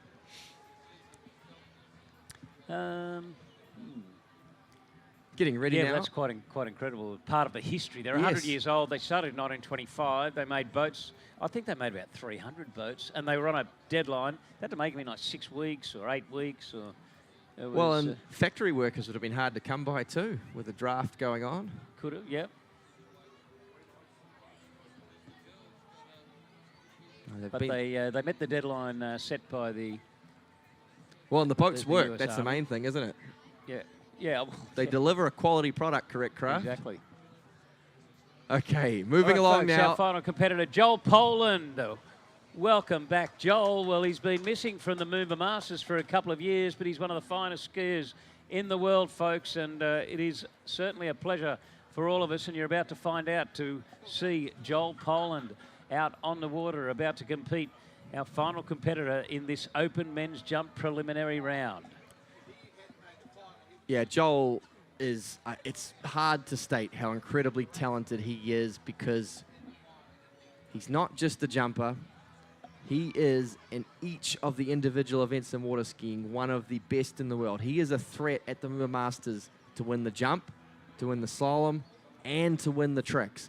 Unprecedented. It'd be many, many years you'd have to go back to find someone who well-rounded. Perhaps your brother, Rob, is the most well-rounded skier we've had. He's pretty rounded, but it's hard to find somebody who's that strong in every event. Because even when you look at some of the great overall skiers, they had not a weakness, but an event that was just a little behind. A chink in their armour putting somewhere. them more in the middle of the pack, where Joel Poland, and he's so competitive that if you're just not just saying, oh, he could win every event. He wants to win every event. Oh, that's his goal, I think, hands down. Joel wants to come here. He wants to come home with 3 first-place finishes. He's, of course, through to the men's slalom final. And first job here for the Brit, the super talent, the world record holder in men's overall and the #1 jumper from 2024. Comes in now for his first jump on the air in 5 years. Comes off the top. Beautiful opening jump. Joel Poland book his ticket through to the men's jump final. Well, we'll wait for the distance, but I think it's merely academic to say that Joel Poland is through to the jump final. Yeah, titanic struggle between him and Freddie Kruger throughout the course of the 2024 season to see who would emerge victorious. They traded titles weekend after weekend, and Joel Poland with 64.6 meters. He is well and truly through the men's jump final, and he's so excited to be back here on the Yarra River. It's been a long time between drinks for the Brit, and what a great opening jump to start off his campaign here at the 2025 MOOMBA Masters. Yes, well, disappointment for Tobias Georgis not to make it through. But Joel Poland cements his place in the final. Well, it certainly is a quality final. Paul Duplan Freiberg, Archie Davis, Igor Morozov, Jack Critchley, Louis Duplan Freiberg, Luca Rockwald, Taylor Garcia and Joel Poland. That will be the lineup on MOOMBA Monday afternoon to decide who will be the champion for 2025 in this jump event. But at the moment, Joel Poland with a score of 64.6 has 2 more jumps to come to try and improve on that distance. Yeah, and one thing you have to say about Joel is he's a real showman, and I think it has eaten him inside that he has not been able to make it to the loves performing in front of a crowd, and this kid's talent. But if you guys can make some noise, clap him in, bang the fences, he will feed off that energy, Melbourne, and he will pull out something truly spectacular. So as he comes in now, jump #2, let's make some noise for him. The super talent, the world record holder, Joel Poland, jump #2. Come on, rev him up, folks. Let's see if he can go further than Igor Morozov, 67.5. Let's yell and scream as Joel Poland turns. And he flies into the base of the ramp. Oh, look at him go, Joel Poland. He's a flying machine. Is Joel Poland. That's a long way. Well, that's got to be close to the 67.5. It's got to be so close. He just kept going and going, wow. Rob. I thought he was about to come down, and he was still climbing into the air. He was like a jumbo jet taking off. Has he done enough to knock off the lead? He has by 30 centimetres. Joel Poland takes the lead in the men's jump, 67.8. Let's give him a big round of applause. Your leader through to the men's jump final. I told you he'd show off for the crowd, Rob, if they made some noise. Side slide on the jump skis. Put him in the ski show. Geez, turn it up. Well, he was close to Big it. Glenn here in the commentary box Yeah, is saying calling he no wouldn't credit on the side slide. It's 2 ski side slide. Wouldn't even give him 20 points.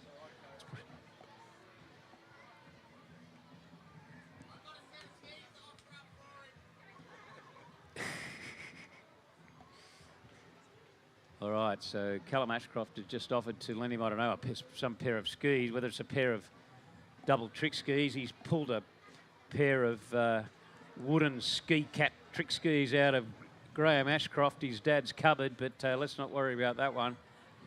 We're only just kind of fooling around because, gee, there's a bit of excitement on the water, 67.8. Yep, Joel Poland's... It makes it interesting, though, doesn't it? Yeah, no, Joel Poland's quest for world domination continues through to the slalom final. Top seed through to the men's jump final. And he'll want to do the same in the tricks tomorrow, I'm sure. I think, Curtis, I thought like you, he just kept going and going and going. You thought, Might have when to is he move going to Swan come Street down? Bridge. Yeah, I know.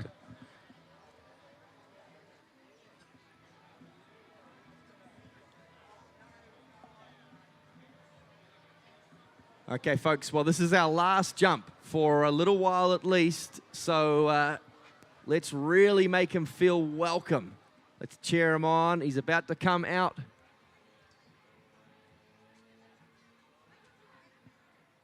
From the city end, Joel Poland is getting ready for his third and final attempt. He is your leader. He'll be through to the final as the top seed, last off the dock, top dog. But we'd love to see him jump even further. Can we get a clap going for him? A little bit of bang on the fences, Rob. Bit of razzle-dazzle, bit of MOOMBA razzle-dazzle for this elimination round, our final skier. He's our leader, 67.8, Joel Poland. From Great Britain turns, pushes, flies. Let's see how far he can go this time, folks. And he doesn't disappoint, does Joel Poland. And he pumps the fist. And this weekend at the MOOMBA Masters, he's been missing for a few years, folks, but he's ready to rock and roll, is Joel Poland. What a jump. Waiting for the distance. Waiting for Joel Poland to come back for the dock. To the dock. 68.6 Well, what about a rousing round of applause to Joel Poland? A wonderful jump of 68.6 metres. Well, thank you, Melbourne. Thank you. You've been a fantastic crowd, and we really appreciated the noise you made there on that last jump. I think that was the difference. That's what willed them on, that extra metre or so. Well, we will be back underway fairly shortly. We've got a transit coming up at 7:45. Well, from all of us here on the bank, Joel Poland, a big congratulations. An awesome jump set and a final jump of 68.6.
Melbourne, I hope you're enjoying MOOMBA 2025, and have we got a fantastic evening of entertainment for you on the river.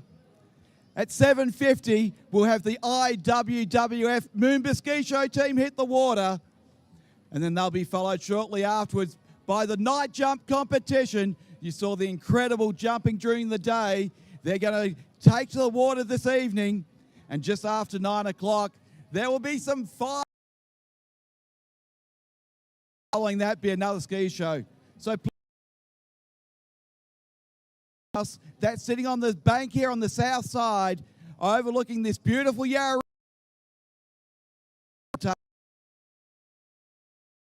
7:50.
Good evening, Melbourne, and welcome to MOOMBA 2025. What an amazing evening of entertainment we've got for you. Very shortly, the IWWF MOOMBA Master Ski Show team will be performing a spectacular show for you. They'll be followed by a night jump competition, and during that night jump competition, there will be fireworks. And then to round up the evening, we'll have another ski show. What amazing amphitheatre we have with the city to our left and the Swan Street Bridge to our right. To open our show tonight, we're going to have something truly spectacular. We're going to attempt to do something that's never been done in nearly 30 years here at MOOMBA. Please look to your right, look towards the Swan Street Bridge, and please welcome the IWWF Ski Show team as they start to build not a 3-tier pyramid, they're going 4-tier high, Melbourne. Ladies and gentlemen, please give them a big round of applause. The MOOMBA Masters IWWF Ski Show team, 4-tier high. Come on, this is a first at MOOMBA in nearly 30 years. What an incredible feat. What a way to open up this evening's entertainment. But that's only half the act. They'll get these skiers down, they'll climb down from that pyramid, hitch a ride on the front of the guy's skis, and we're going to bring him back to stage just to my right, the Bandura upholstery stage, to tow this incredible feat. We used a Super Air Nautique boat powered by a GM Marine engine, the heart and soul of every Nautique boat. Our lead boat driver, Mr. Mike Smith, he's turning that boat now down at the city end. All our skiers this evening are all purely amateur. So the only reward this evening is your applause and appreciation. So when they come back now, I can see them heading towards the GM Marine Tower. Here comes that incredibly talented skiers. Please give them a round of applause. I can't hear that applause. Come on, Melbourne. Let's build that applause. You saw something truly amazing.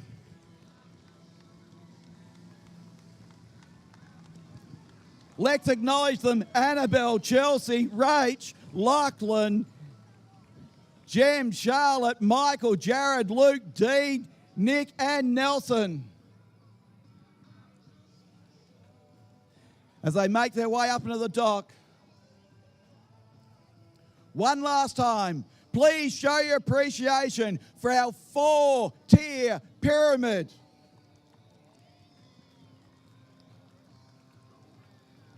With any water ski show, we traditionally start it with a flag pass. And coming from the Swan Street end, here comes our flag pass team. Proudly displaying the IWWF flag, the International Water Ski and Wakeboard Federation. They promote water skiing throughout the world. Please give them a big round of applause as they come past our flag pass team.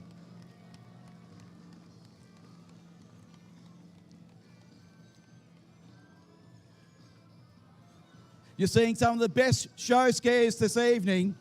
And in 2 weeks' time, the IWWF World Ski Show Championships will be held up at Max Kerwin Ski Park, Moala, New South Wales. There are teams from America, Belgium, Canada.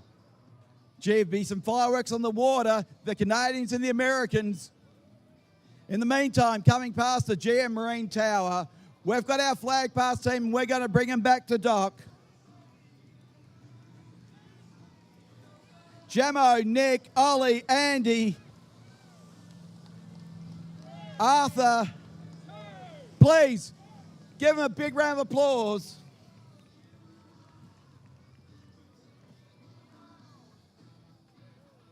We've now got some incredibly talented ladies on the dock. In the confines of the Yarra River, we do not have a lot of space. So to get skiers off the dock, we've got to time everything precisely. We need precision boat driving. We need exceptional observer skills and some extremely talented skiers. And we've got 12 of the best as part of the IWWF MOOMBA Ski Show Team Ballet lineup. Just hooking up those ropes now to that Nautique boat. As I said, plenty of entertainment this evening. Night jump following the ski show. And then there'll be fireworks during the night jump competition. What an amazing sight, seeing skiers going over that jump, 180, 200 feet, with the backdrop of the city and fireworks going off. And then there'll be another ski show. So please, look towards the Swan Street Bridge end. You'll see our skiers on the dock. Please, welcome to the water, the incredibly talented ballet skiers.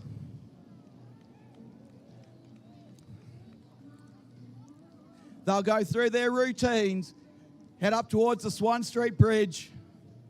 How good is it living here in Melbourne? What an amazing city. And doesn't the Swan Street Bridge look great, lit up at night? And where else would you rather be? The best seat in the house is right here on the banks of the Yarra River, because all the entertainment here this evening is absolutely free. We'd like to thank our sponsors, the IWWF, Nautique Boats, Ski Force Australia, DeWalt Guaranteed Tough, Rosewell Marine, Visit Denny. Turning now at the Swan Street end is our ballet lineup. And of course, all the skiing action here at the MOOMBA Masters is live streamed every day.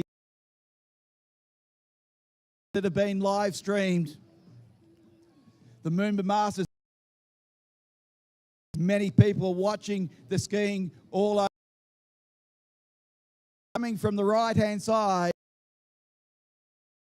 our ballet lineup.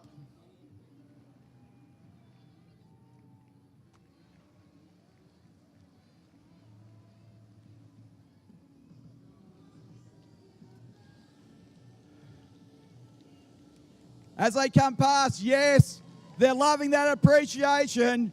Come on.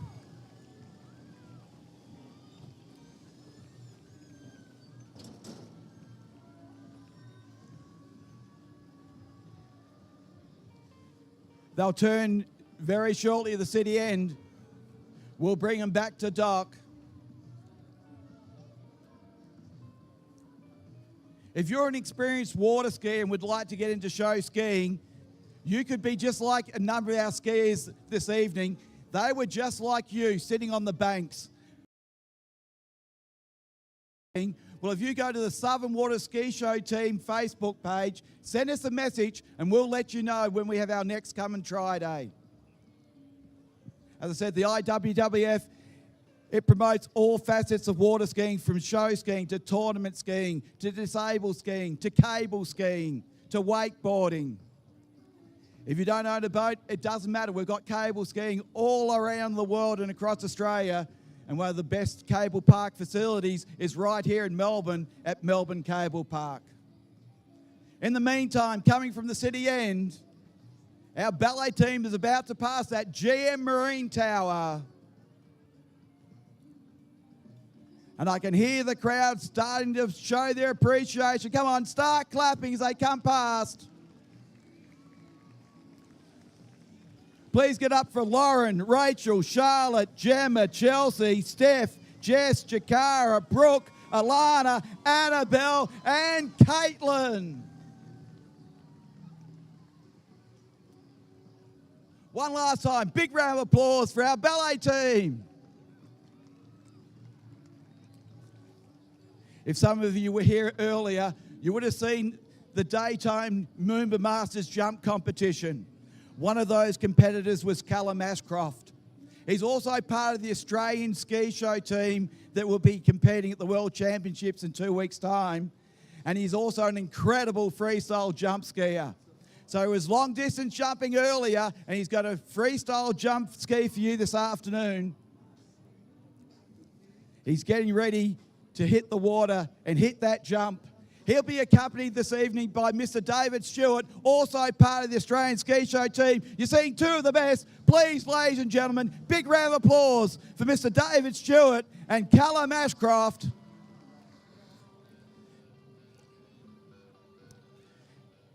Being show skiers, they're not waiting for that water to settle. They'll turn that boat around very shortly. Now they are freestyle jump skiers. David, he's on the far outside. He will be doing a front flip, and then on the inside, Callum, he will be doing a back gainer, a back flip. They're approaching the jump now. Please start cheering as they hit the jump. There you have it. A front flip and a back gainer. Do you want to see some more freestyle jumping? Okay, we'll bring it to you. We're just going to add a little bit extra degree of danger. We're going to have David do a front flip, and Callum, he'll cut outside the jump and cut underneath David. So as he's in the air doing a front flip, Callum is cutting underneath. It's called a front flip, undercut, lining up that GM Marine Nautique jump. Callum and David. Front flip with a cut under. Callum cuts out. Here comes David. Up, over, and a successful front flip with an undercut. Now we're going to swap it around. Callum's going to do a back flip, a back gainer, with David doing the undercut. And as I said earlier, you would have seen Callum earlier jumping near 60 metres in the long distance jumping, and now you see him just effortlessly taking off that jump, doing an incredible back gainer.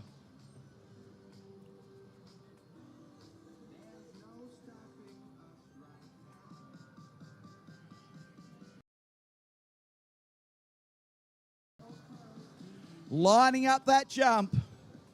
One more time. Start to make some noise. Come on, cheer them on. Here they go. And over. Come on, give him a big round of applause.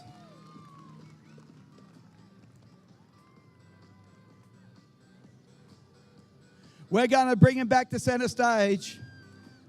As I said, there's a huge evening of entertainment for you. Coming up shortly will be the night jump with fireworks, and we'll be back with a bigger show at 9:30. But in the meantime, could you please give a big round of applause for all the members of the IWWF MOOMBA Ski Show team. Ladies and gentlemen, please, one big round of applause. What an incredible show. The IWWF MOOMBA Ski Show team.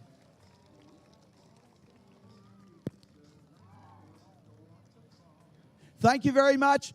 Please, the best seat in the house, stick around. Night jump very shortly. Just got to set up the course. Fireworks, and then a bigger ski show at 9:30.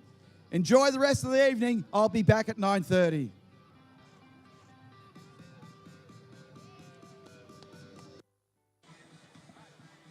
Yeah, what an amazing display from the ski show team. And after a very brief course change, probably less than 5 minutes, we'll be underway with Saturday night jump. If you were here earlier, you saw some of the distance jumping. Skiers flying close to 70 meters through the air. Almost 3/4 of a footy pitch. And we'll be underway at 8:15 with the Saturday night jump. Find yourself a spot on the lawn. We got the fireworks coming up. You do not want to miss the action coming up here at the MOOMBA Masters.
Oh, sorry. Well, good evening, ladies and gentlemen, boys and girls. Welcome to Saturday night jump here at the 2025 MOOMBA Masters. We are live down here on our starting dock. We have a bit of fun with night jump. For those of you who haven't joined us over the past couple of nights, it is a little bit of fun with night jump. We get to see our athletes launch over that GM Marine jump ramp. And joining me up in the booth, Curtis Williams. Curtis, this Melbourne crowd is the biggest we've had so far. Let's see if we can get them G'd up here tonight. Yeah, they've been a fantastic crowd enjoying the 2025 MOOMBA Festival, and what a great weekend it has been so far. The weather fantastic, balmy, warm here in Melbourne, beautiful Blue Dome days.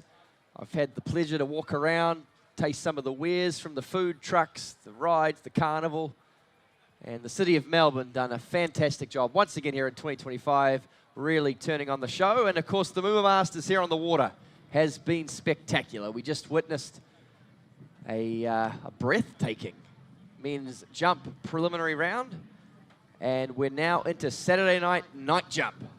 5 of, well, it's an interesting field, Jared, because most of them missed out on the jump final, so they've got a bit of a point to prove, some chips on the shoulder from this field, and it's going to be very exciting indeed. Yeah, 100%. It's all about redemption time for these guys. Of course, we've got a top 6 tomorrow night. But only one of these skiers made it through to the MOOMBA Monday final. Our first competitor in night jump here in Melbourne. Let's make him welcome. He's from Australia, the only Australian in this field of 5.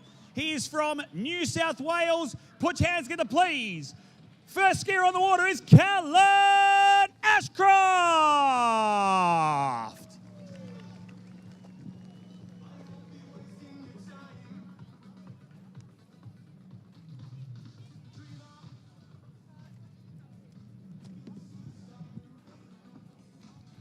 All right, folks, we're going to explain how night jump works. It is pretty simple.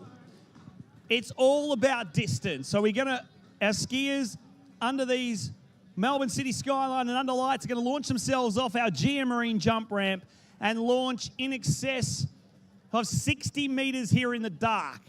Now, the key is the louder this Melbourne crowd gets, the further our skiers are going to go. So we're going to try something here. Are we excited for Saturday night jump, Melbourne? Let's try it again. Are we excited, Melbourne? Probably the best crowd we've had so far, Curtis. That's how we want you to be. That's the intensity we want, because the louder you guys scream, the further and later our skiers are going to go over that jump ramp. It's simple as that, Curtis. It really is, and if you were here earlier for the day jump, you would have seen the results in action, because the loudest the crowd got was for Joel Poland's third and final jump, which was the biggest jump we've seen of the tournament. So the louder you cheer, if you can clap them in, bang on the hoardings, the further they'll go. And the young Aussie, he will open up proceedings. Callan Ashcroft, and what a talent this kid is. He's like a modern-day Brett Wing. He can jump, he can slalom, he can trick, he can barefoot. He's a show skier. He does it all. And looking forward to him as he comes into course for his first attempt. He's going to swing out wide and cut, building speed upwards of 100 kilometers an hour as Callan Ashcroft jumps up to 1, flies over 50 meters to start. Well, it's going to be up around 50, Jared, and a great opening jump there from the Aussie. Yeah, great work there from Callan Ashcroft, of course. Has the pedigree of being a superstar jumper. His father, Graham, is a world-renowned jumper. But great work there from just waiting on the distance to come through. Going to check out 49.5 meters on a jump number 1 for Callan Ashcroft. Now, I'll explain a little bit how night jump works. So we have 5 competitors in round 1 who will all take 3 jumps over the jump ramp. The 3 longest jumps from the first round will go through to a 2-jump semi-final. Once we have the 2 longest jumps from the semi-final, the 2 longest will go to a 1-jump only final. They need to leave it all on the line with only 1 jump.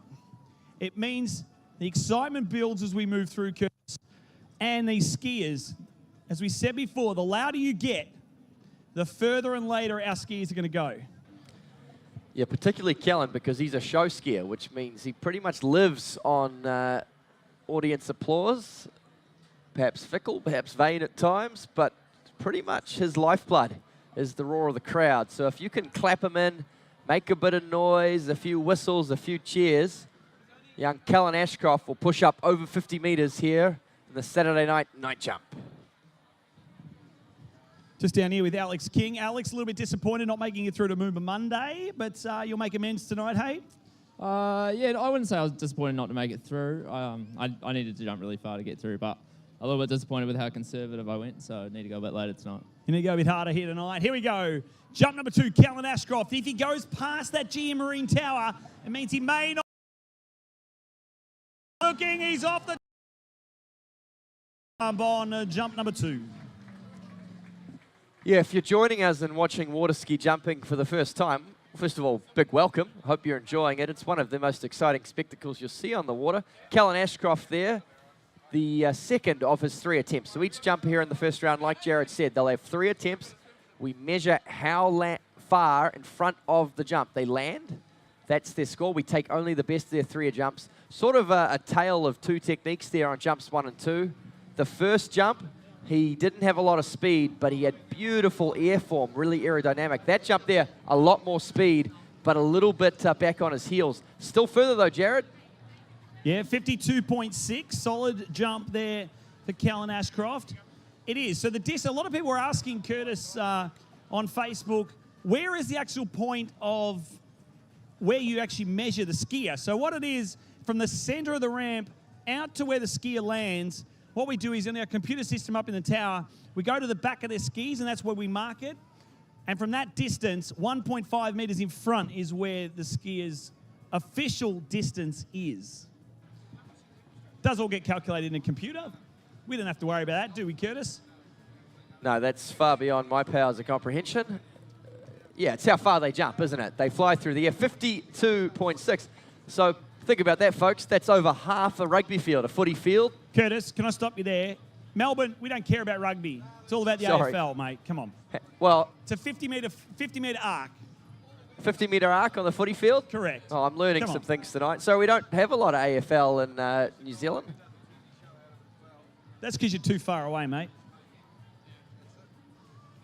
Okay, Kellen, he's jumped well, but not far enough. He's going to know to have any chance at making it through to the semi-final round, he's going to have to push up into the high 50s. He's certainly capable of it. He needs to make some adjustments, though. Does the Aussie, the last Aussie hope in Saturday night jump. Driving now to the base of the ramp. He's got a good deal of speed. Beautiful lift and extension. He saved the best for last. That's going to be up in the mid-50s from Kellen Ashcroft.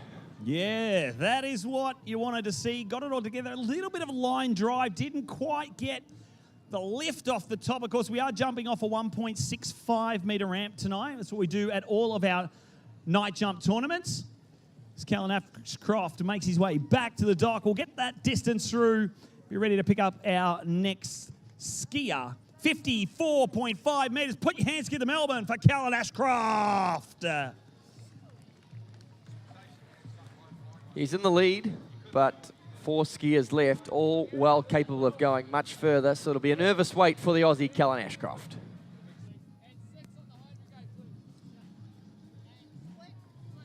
I'd like to let you introduce this one, Curtis, all right? You know this guy. Do you want to do it? Yeah, an absolute hero of New Zealand, out of Hokitika, small town on the west coast of the South Island. And he has been a superstar of New Zealand and world water skiing for many years. Let's give a big warm Melbourne welcome to the Kiwi, Alex King, on the water.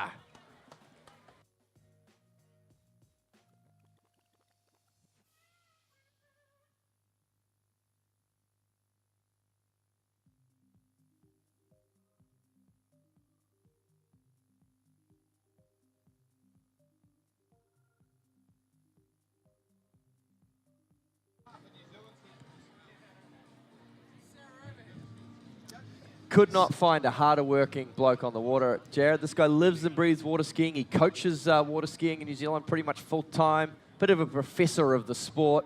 He's put in some really hard yards though. He's trimmed down. He's been hitting the gym pretty hard. And this is the best he's been jumping in a number of years here in 2025. He's on the cusp of something big.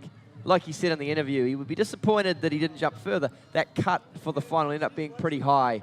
But Alex, very much on the cusp of a big jump. Would love to see him push up close to 60 meters tonight. Yeah, I know he said, Curtis, that he wasn't disappointed, but I tell you what, he is going to want to make it go as far as he possibly can. Let's get behind him, Melbourne. We've got Australia, we've just seen from Callan Ashcroft. We've got New Zealand, we've got France, we've got Italy, and then Argentina all represented here tonight. If it's not going to be an Aussie, we want it to be a Kiwi at least through to the semi-final. But here we go. Eyes on the water. That's 6.2 litre GM Marine engine in that Ski Nautique roars as it comes down that jump course. Here we go. Alex King. Jump number 1 needs more than 54.5 metres. A little bit back on the kick, but still launches on jump number 1. Yeah, solid opening jump there from the Kiwi. He may have done just enough to sneak into the lead, but he'll know with the rock stars on the dock still to come. He needs to find a little bit more. Getting some good intel from probably the president of the Alex King fan club, Big Glenn Williams, that the last few years at Moomba, he's jumped further in night jump than he has in day jump. Well, if he can do that again, it certainly bodes well for him out here. 54.5 was a score we saw. Is it the same distance? Did you get a distance there, Curtis? 54.5 is what we saw from Callan Ashcroft, I'm sure. Yeah. We'll get that distance through your short. For defending Moomba Masters night jump champion Paul Duplan-Fribourg of France. How excited are you tonight, mate? You've made it through to Moomba Monday. Let it all hang out here tonight, eh? I want to go for it, man. Now, last year we started a clap. Do you want to see if we can get this Melbourne crowd pumped up already? Guys, we need to start the clap with Paul, all right? Ready? We're going to start a poll. Ready? Okay, let's start slow. 1. Okay, building. Building. Let's go. Go. Go. Go. Go. Go. Go. Go. There you go. Put your hands together, folks. Paul Duplan.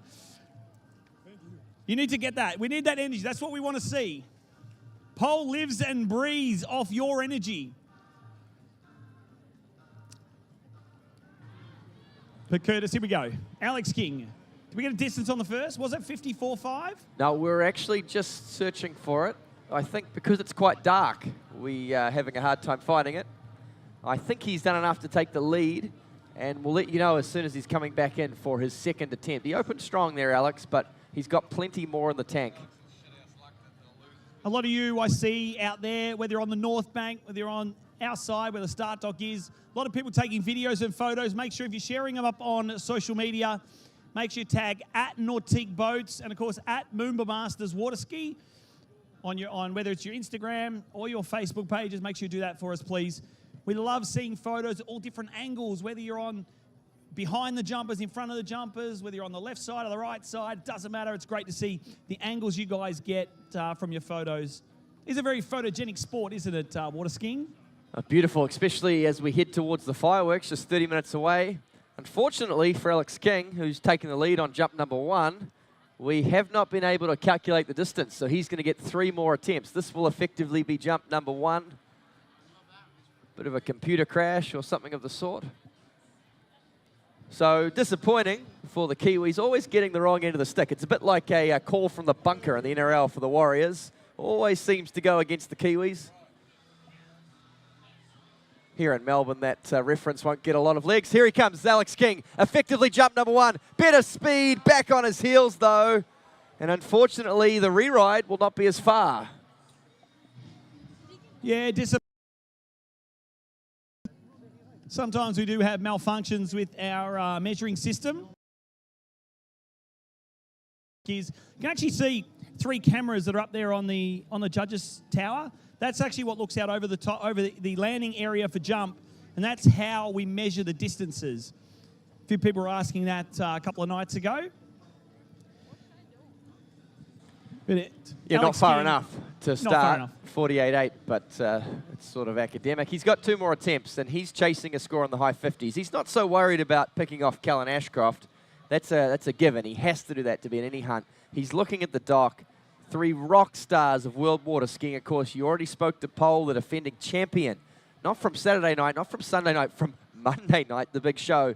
And then expecting big things from both Eduardo Morenzi of Italy and Tobias Georgis of Argentina, the top two off the dock.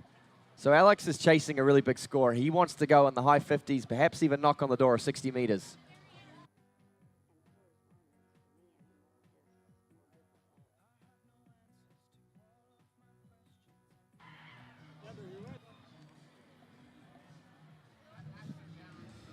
All right, Melbourne, we're almost ready to go here with Alex King's second jump. We got any New Zealanders in the crowd? Yeah! Bit louder, New Zealand. Let's go, Team New Zealand. Yeah! There's a nice... Are you actually from New Zealand? Oh, that's all right. Okay, getting the call. We're ready to bring Alex King in for jump number 2. A first jump that would have got him in the lead, but unfortunately, due to a sick twist of fate, it hasn't been measured. And a rewrite jump to forget about. Here he comes, the heat-seeking missile from Hokitika. He's got the jump ramp in his sights. He comes off. This is better here from Alex King. He's flown. What a jump from the Kiwi. Put him into the lead. Tell me, please, please, please, they've measured this one. That is a big jump there from Alex King. Wow. Stomping his authority on this competition there with a rewrite on the first. Looked like it was going to be enough to knock off Callan Ashcroft. Back on his heels on what was the first jump, and then he's gone and absolutely cranked that one out there. 57.1 meters, Melbourne. Put your hands together. Yeah, good jump there from Alex King. Of course, anyone who's ever spent any time in the South Island and has made their way to the West Coast, there's not a big population. There's not a whole lot of people out there. I'm not sure they even have stairs in Hokitika. It's a one-story sort of town. It's a big trip here to the big smoke of Melbourne under the city lights. Unfamiliar territory for the Kiwi, but he's delivered there on jump number 2. 57.1. Gives him a fighter's chance of making it through the semi-final. He'll want more, though. He's got a little something extra left in the tank. If he pushes up 58, 59, 60, he'll feel a lot more comfortable as he waits on the dock.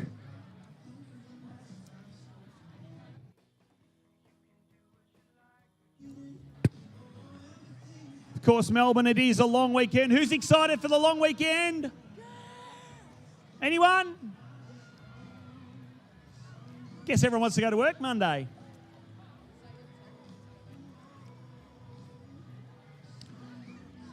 Let's see if Alex King can improve on 57.1 meters. Yeah, well, let's get behind him. The DJ's behind him. We've got some great Kiwi music playing for Alex King, who's in the lead right now, 57.1, but he'd love to go a little bit further.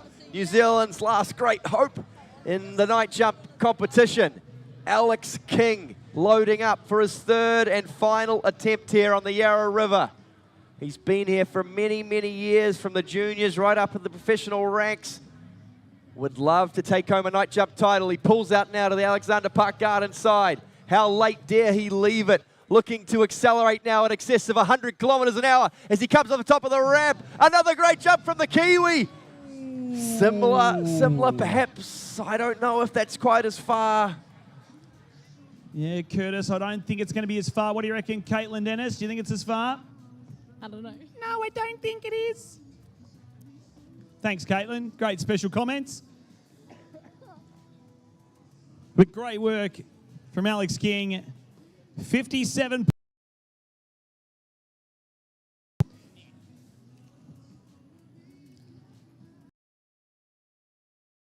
Not quite as far. Yeah, I think it's Jared. going to be 55.6. 55.6? Yeah. Oh, there you go.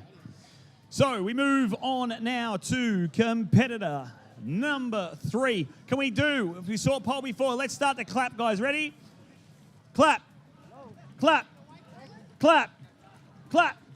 Clap. Clap. Bang on the fence. Let's go. Let's get him revved up. He's your defending MOOMBA Masters men's night jump champion all the way from France. Please make him welcome. It is Paul Dupla Freeboard.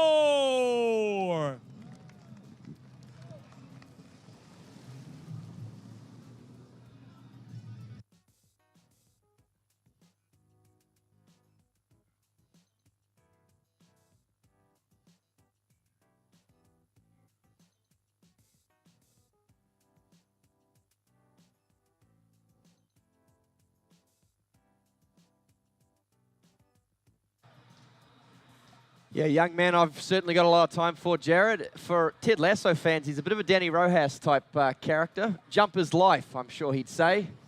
He lives and eats and sleeps water ski jumping, and he'll feed off that energy. It's enough, Curtis. I've got your mate here. Alex, 51.7, mate, pretty good out there. Looks, conditions look good. You look really good out there as well. Yeah, it's really nice out there tonight, actually, and felt a lot better than today, to be honest. But that's probably me. Do you think 57.1's going to be enough to get you through to the semi-final? Look, it's a jump where they can't go easy or miss their lift, but these guys are too good. I don't think it's going to hold up. Well, we can stay around because anything can happen with night jump. 57.1. What do you reckon, Melbourne? Do you reckon we see Alex skiing through to the semi-final? I'll come back. A couple of Kiwis think you might be able to go through. But I know this guy, he's electric, this bloke. Paul Duplant is definitely one that we want to see through to Monday night. So, Melbourne, let's start. Start, as we said, get that clap going, bang on the fence, increase as he comes in. Curtis, jump number 1 for a pole. Yep. He's a big, tall, strapping lad, tall, dark, and handsome. Out of the south east of France, driving down the base of the ramp. He has all kinds of speed, kicks off the top, and he is your new leader. He has flown, he's taken off. He was in danger of landing on the Swan Street Bridge, Jared. What an opening jump from the Frenchman. You know what that means, Curtis? See how the crowd gets involved and the skiers jump a lot further? That's what we need, Melbourne. That's the intensity that we need. He has just launched himself into the stratosphere. Put your hands together. Paul Duplant Fribourg of France. 62.3 meters. Wow.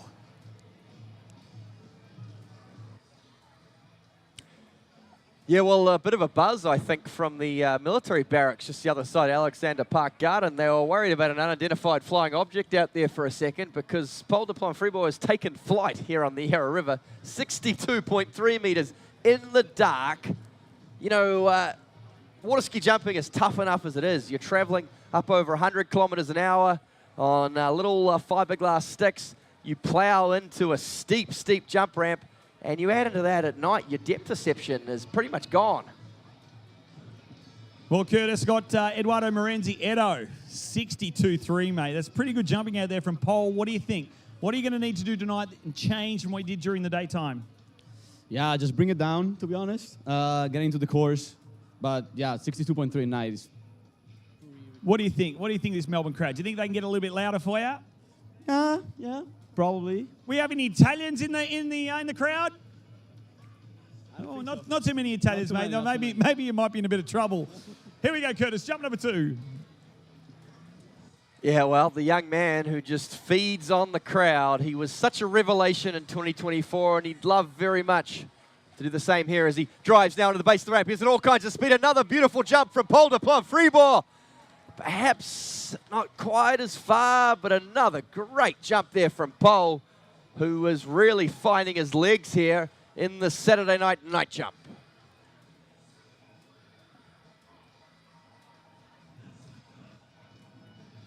So, of course, Curtis, you've got to remember that tomorrow night, 62.5 is the distance. We've got to remember, you're trying to qualify. There's not a lot of prize money on the line tonight. It's all about the prestige of being a Saturday night jump champion. It's all about qualifying for Monday night. Monday night is where the...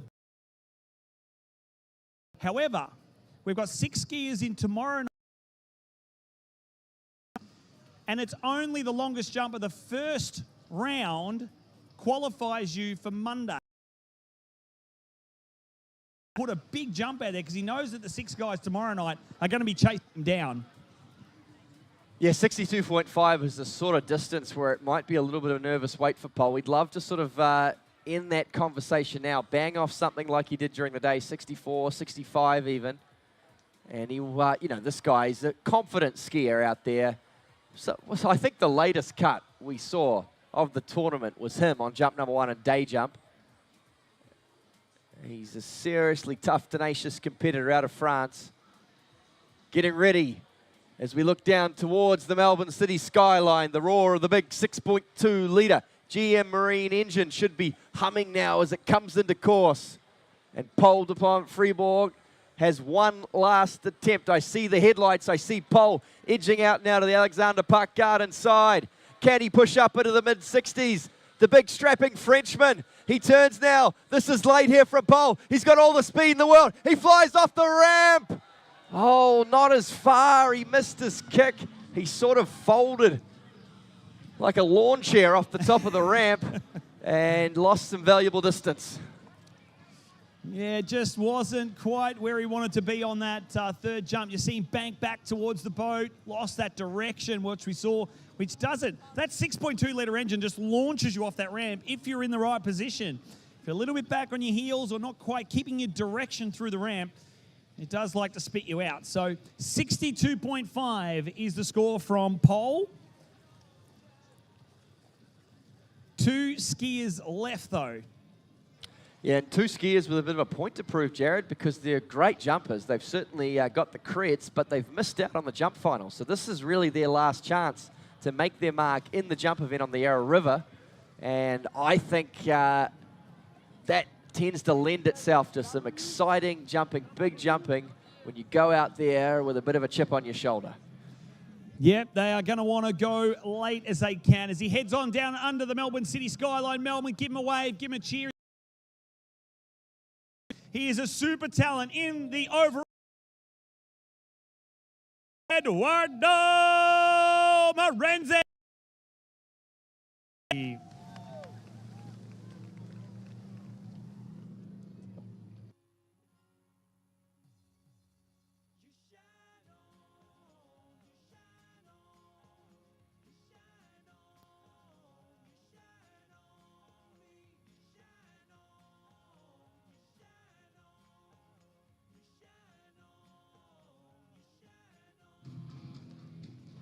So Pole just making his way back to the dock.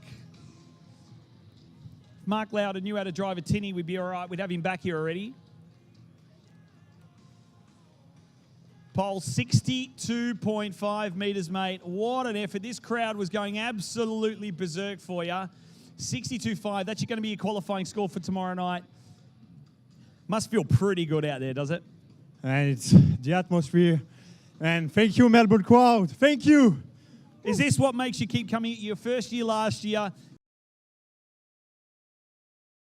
Definitely. Well, mate, we are up there very shortly in the 2-jump semi-final. 2 spots left, Curtis. The bubble score sitting with Alex King, I believe, at 57.1. Is that right? Absolutely, and it will be the male model from Milan on the water who looks to challenge that. I got to tell you, though, I'm impressed with his music choice. The skiers picking their walkout songs. I wouldn't have picked Metallica for the Italian, but here he comes driving into the base. Jump number 1. Beautiful lift and float. Not enough speed, though, and that will not be far enough to open up for Eduardo Morenzi. Well, it's the sort of music choice that would fit in West Auckland, and I'm sure lots of Australia. And Curtis, he's come to play. Curtis, Edo's getting he's a little bit early. Yeah, he is a bit early. I'll teach everyone here a sign that you need to show to Eddie, and it's this one here, which means bring it down. If everyone can do this, tell him to bring it later. Just keep moving your arm. Tell him to bring it later, because that's what he needs to do. He's too early, Curtis. If he wants to go through to the semi-final, he's going to need to go a lot later than that one.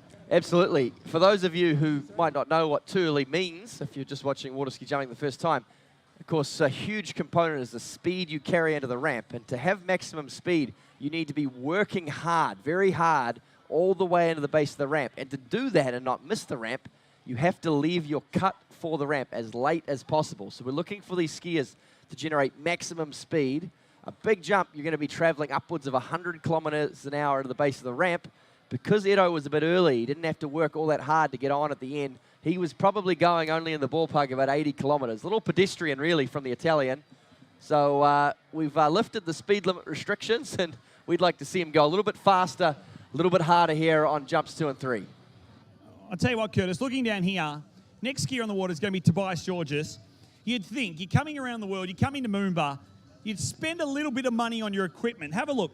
We've got a pair of multi-grips that he needs to get into his bindings because the back of his bindings have ripped. You think he could afford some little bit of extra rubber, don't you think? Toby, come on, mate. You'd be a bit better than that. I don't travel with all those things. Well, you need to start traveling with it. Here we go, Curtis. Jump number Yep. 2. Number 2 for Eduardo Morenzi of Italy, chasing a big score to get to the final. It's a better jump here from Edo. He's flown down the lake.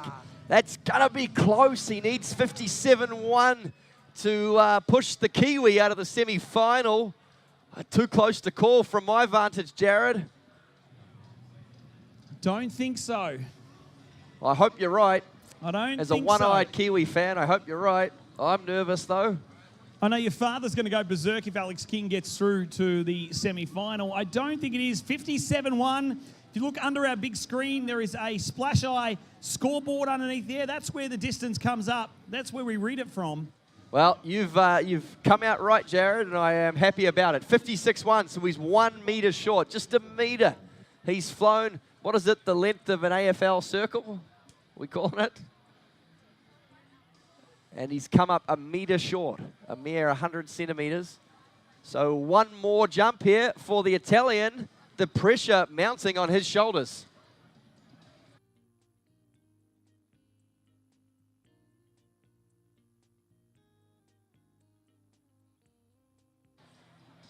I'm very torn up here in commentary, Jared, because obviously as a Kiwi, I want to see Alex King through, but Edo's a great bloke too. I have a lot of time for him. He's one of the rising stars of world water skiing. And Hey, Curtis, I'm getting heckled. You know I'm getting heckled down here? yeah, well, it's about time, to be honest. Francisco Georges is trying to G me up because he wants to see me night jump next year. These people don't want to see that. Oh, we'll put you in the ski show, mate. You'll be the clown act. That's probably more like it. Definitely. So one more chance to go through Eduardo Morenzi of Italy, and then we'll have our final competitor, Tobias Georges of Argentina. Let's see if we can get him through. Who's excited for the fireworks, Melbourne? I hear a lot of kids down there yelling for the fireworks. Here we go. The nose of that Nautique makes its way with Will Bush, our driver at the helm, holding on as Eduardo Morenzi edges towards our GM Marine Tower now, looking to turn those skis, edging, loading into the base. He's off. He's a little bit back on the kick. Oh! Yeah, I don't no, it's think not so. far enough, Jared, and that means that Alex King will be through the semi-final, and the dream has been kept alive for Kiwi water ski fans to see a big jump from Alex King. He will join Paul Duplant Freeboard in that final. And just one jumper still to come in regular competition before we go into our semi-final round. One last jump, you'd think before the fireworks start. Probably going to kick off 50. right around the semi-finals. 54 metres there, Curtis. So not enough. That means Alex King will be going through. We'll have Paul Duplant Freeboard of France. We'll also be going through. One ticket left, Melbourne.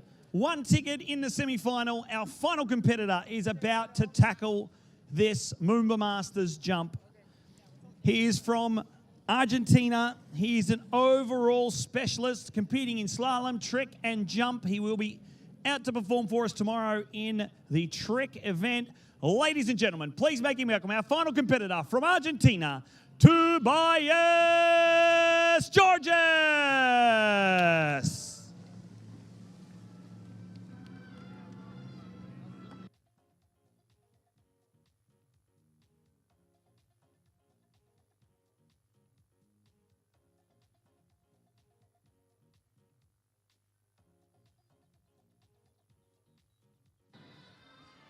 Tobias has got a point to prove because he's too good a jumper to have missed out on the Monday jump final, the under-21 world jump champion.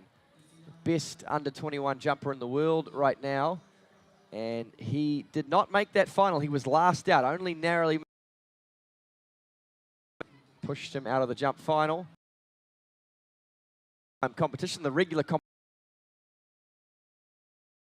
during the day, and of course tomorrow from 8 a.m. for those of you interested in coming back and checking out more of this fantastic spectacle that is high-level competitive water skiing. But like I said, Jared, Tobias Georges, he's too good to not be in that final. He's going to be angry out there. chip on the shoulder, axe to grind. He's super coach down here, San Francisco, Georges. What do you reckon, Francisco? What's he going to need to do? What jumps he got in him here on jump 1? I think he's got the 64 meters in him. Oh, thanks, mate. No problems. Here we go, Curtis. Jump 1. Okay, coming in now from the city end, the Argentinian Tobias Georges. He's got all the speed in the world. Big jump, bit of a crush. He stayed low. He was like someone, a low-flying jet out there. He had a lot of speed, but he never really got up. And it won't be far enough on jump number 1. Yeah, it was a bit of a line drive. Bit of like how I play golf. Just straight, nice and low, along the ground. Not going to be enough. 51.9. Come on, Melbourne. Let's get behind him. He's your top seed. Put your hands together for Tobias Georges.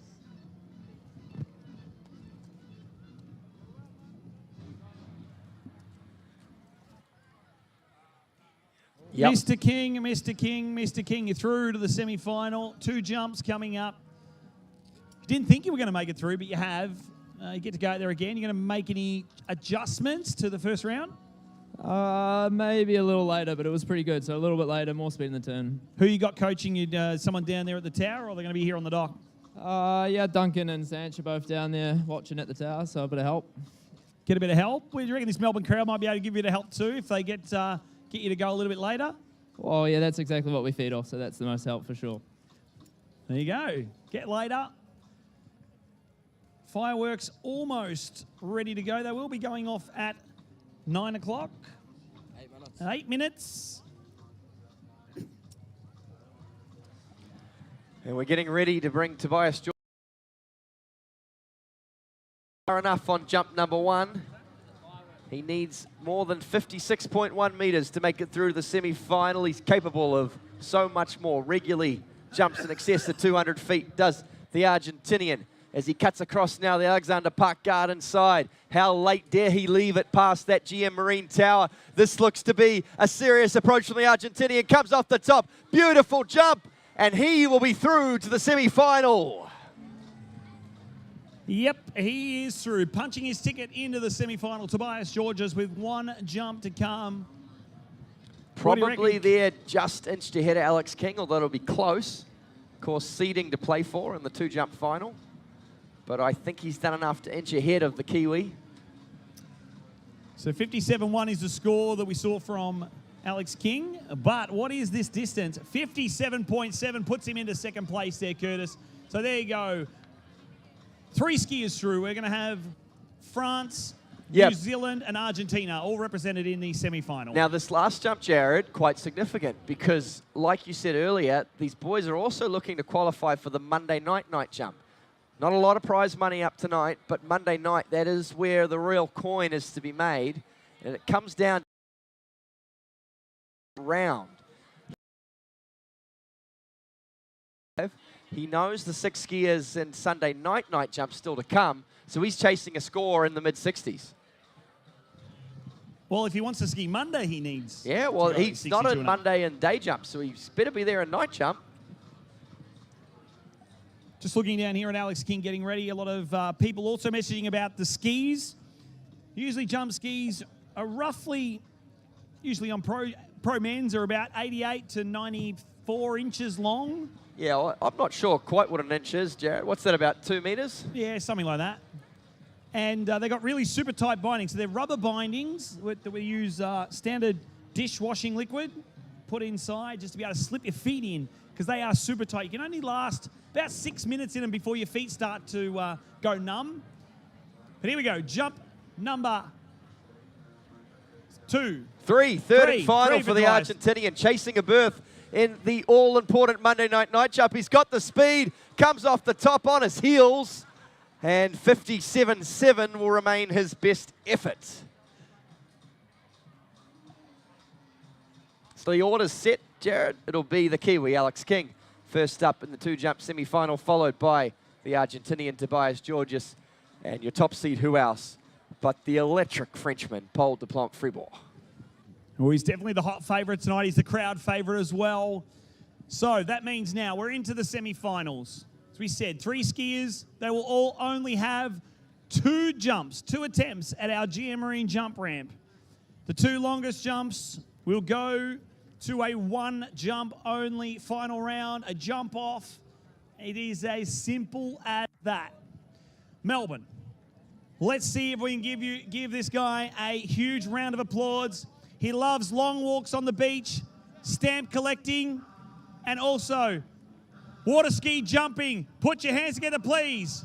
From New Zealand, it is Alex King. Have a good one, mate. Thank you.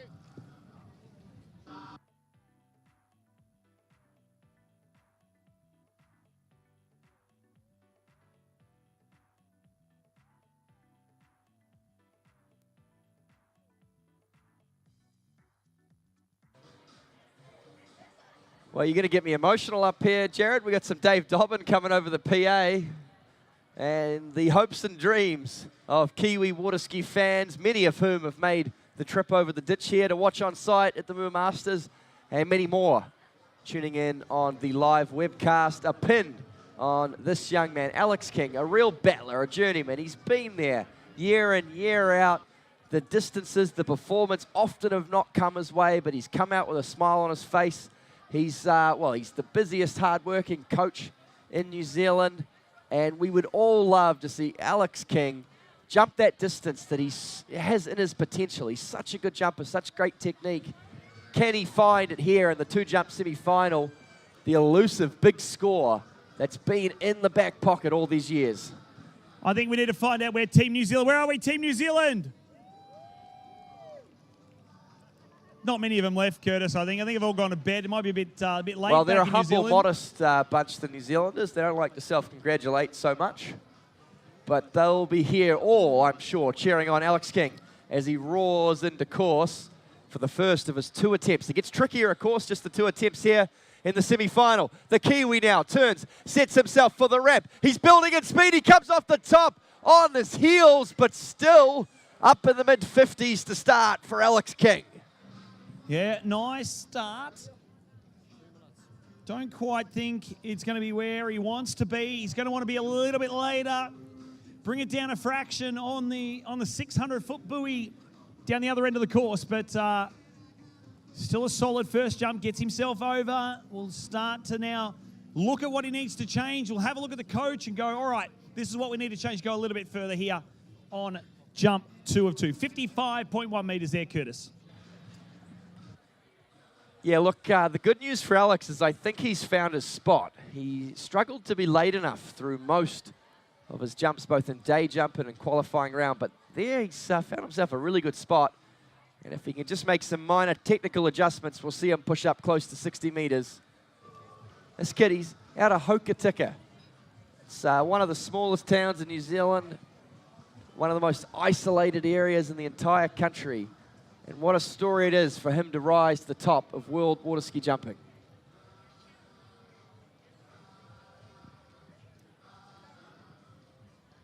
All right, ladies and gentlemen, we have got a 1-minute countdown before the fireworks. We will try and count you in. We'll get Alex King over the jump, and then the fireworks will be hitting around about that sort of mark. Can he do it? Can he improve on 55.1? He's going to need, Curtis, at least 58 to 59 meters to get him through to the 1-jump final. We'll wait for that Nautique. If you want to get your hands on a Nautique, head over to nautiqueboats.com. That's how you get your hands and you can check out boats. But here we go, Melbourne. 5, 4, 3, 2, 1. Well, the fireworks show starts as the Kiwi, Alex King, sets himself for his last attempt in the semi-final. Roaring into the course of the ramp, over the top of his skis. Kiwis can fly, Melbourne. Alex King up into the high 50s. That's where he needed to be. That is where it may give him a chance to go through to a 1-jump final. Alex King from New Zealand. Great fireworks display from the city of Melbourne. 57.4, Curtis. Solid jumping out there from the Kiwi. We'll have a chat to when he comes back on the dock.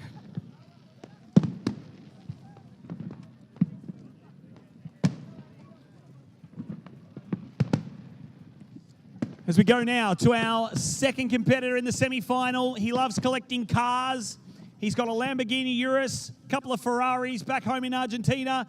Let's see if we can get him up over this jump ramp. Ladies and gentlemen, just hold up, boat. Whoa, whoa, whoa, whoa. Here we go. It is Tobias Georges.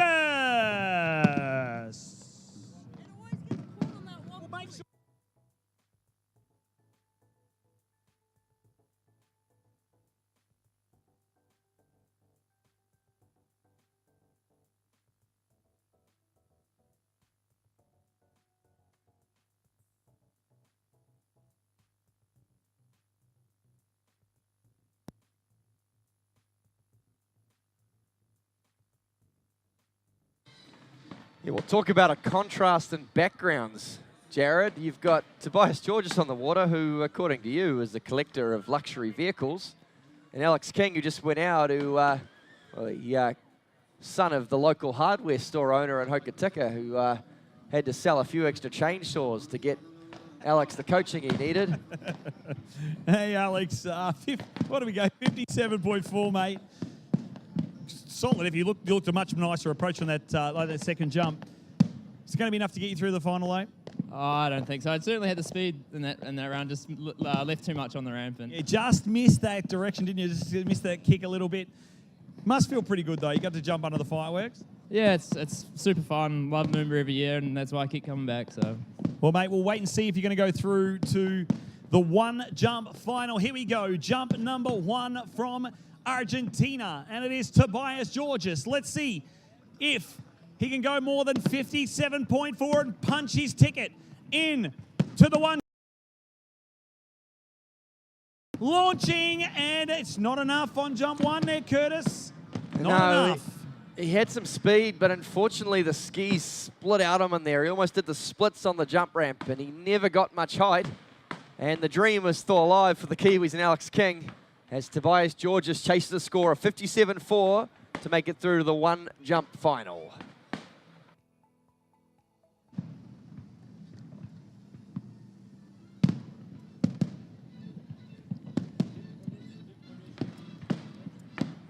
Just got the favourite going in, Paul Duplan-Fribourg of France. Paul, did you get to jump in the fireworks last year? Did I what? Did you jump in the fireworks? No, never. I don't think you're going to get a chance to jump in it tonight either, unfortunately. You're going to pump this crowd up as you go down. You need to get them fired up again. Again? Up again? It might be too loud with the... Might be too loud. Maybe for the final. We'll do it for the final. Don't go anywhere, folks. After the fireworks, we'll conclude our Saturday night jump. And don't forget, straight after this, we've also got the IWWF, the critically acclaimed IWWF show team.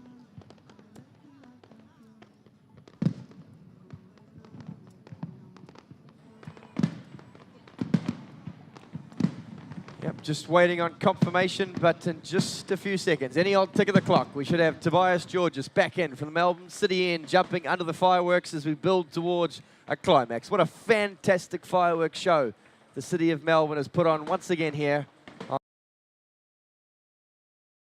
What a moment to watch the skiers hurdle themselves 60 metres through the air in the dark in the backdrop of the Melbourne City skyline and the firework display.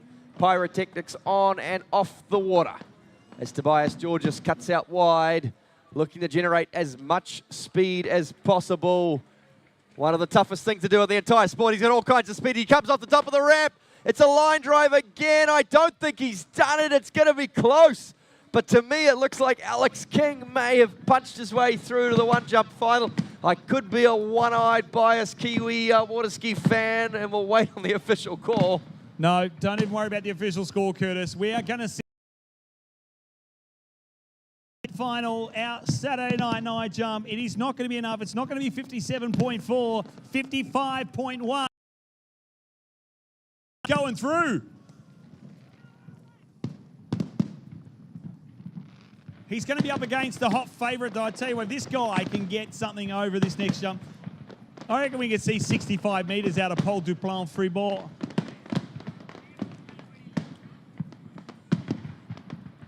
So just about the concluding stages of our fireworks display. Put your hands together, please, for the city of Melbourne.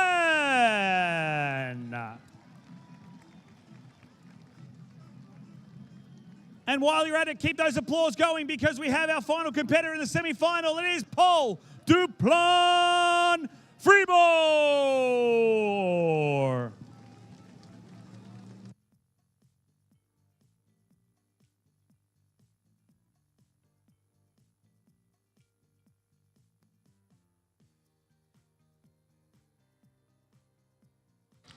Hey folks, I'm sure you've all enjoyed the fireworks, and if you'd like to just wait out a second and not get stuck in the stampede, the mad traffic rush home, we don't have all that much action left here, but it's going to be spectacular. Some of the best water ski jumpers in the world battling it out. Paul Duplan Freeboard, well, we're talking about him like he's going to be in the final because he's in all sorts of form. He has to do it yet. He's still out here competing in the semi-final. We've probably got 15 minutes or so of jumping action left, and then we've got, of course, the ski show team. All sorts of daring acrobatics on the water still to come. I see a lot of people leaving, Curtis. I don't know why they're leaving. They must have somewhere to go tonight. They must have another pre-arranged function or something to go to. I don't know why you would want to miss this. He's an excitement machine. He's your defending MOOMBA Masters night jump champion. Do you not want to see him go 65 metres? What a treat that would be. What a treat that would be. And coming in now underneath the city skyline behind that DeWalt guaranteed tough towboat. It is the one-man excitement machine out of France, Paul Duplan Freeboard. Turns now, sets himself for the ramp. It's the latest cut we've seen. He comes off it well, flies down the river. And that should be knocking on the door of 60 metres to start. Punch his ticket through to the one-jump final. Yep, he is going to go through as well. He's just signaled the boat. I think it looks like he's going to take another jump. And that's what we want to see. Come on, Melbourne. You need to start getting loud because we're heading to the end of this night jump. Let's get behind him. Give him a cheer.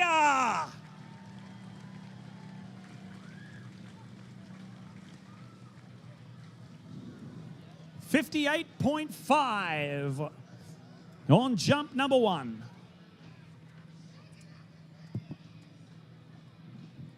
For those of you joining us on our webcast, thank you guys for being with us all day, all the way from 8 a.m. this morning. If you can't be here tomorrow, or if you want to check out all the action at your homes, check out on YouTube, MOOMBA Masters TV, and you'll be able to see all the action from tomorrow all the way through to Monday night's night jump finale here from the MOOMBA Masters and live here on the banks of the Yarra River.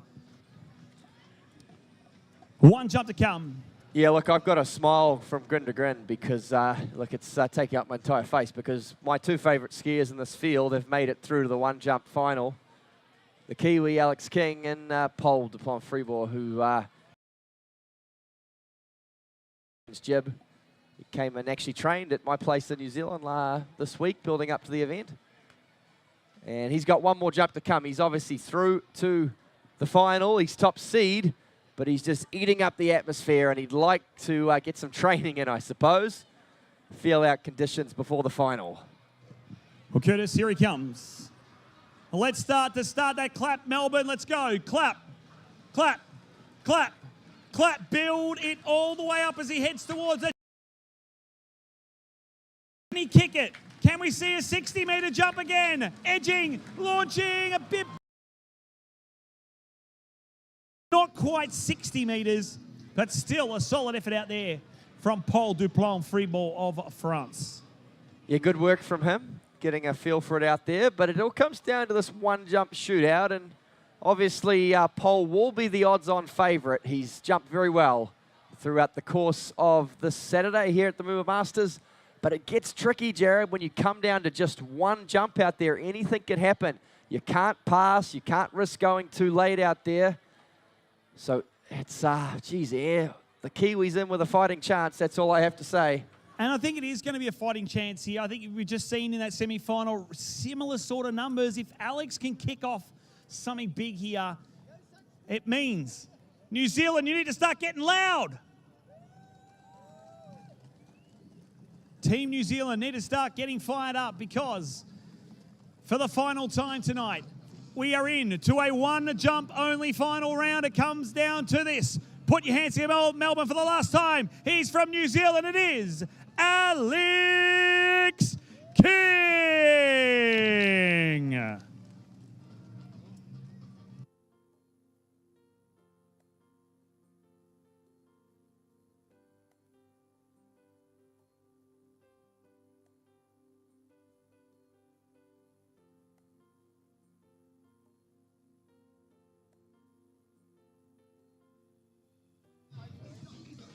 Well, Paul, you're down here. Get some water in. Have a bit of a breath because you are through to the one jump final. How'd it feel out there on in that semi-final? Feel pretty good? Feel pretty good, yeah. Space to take a bigger jump. Can you hear this crowd? Can you hear them as you're coming in? Can you hear this Melbourne crowd? Yeah, during the turn. Do they need to get louder? Of course. Of course, come on. Well, the DJ needs a pay rise, I reckon, because while we got the Kiwi on the water, we've had bangers left and right. It's been fantastic. And another contrast in styles. It's a long way from the west coast to the South Island, one of the most remote places on earth, to the beautiful south of France. And Alex King, the Kiwi, is going to load up for his last attempt, the one jump shootout.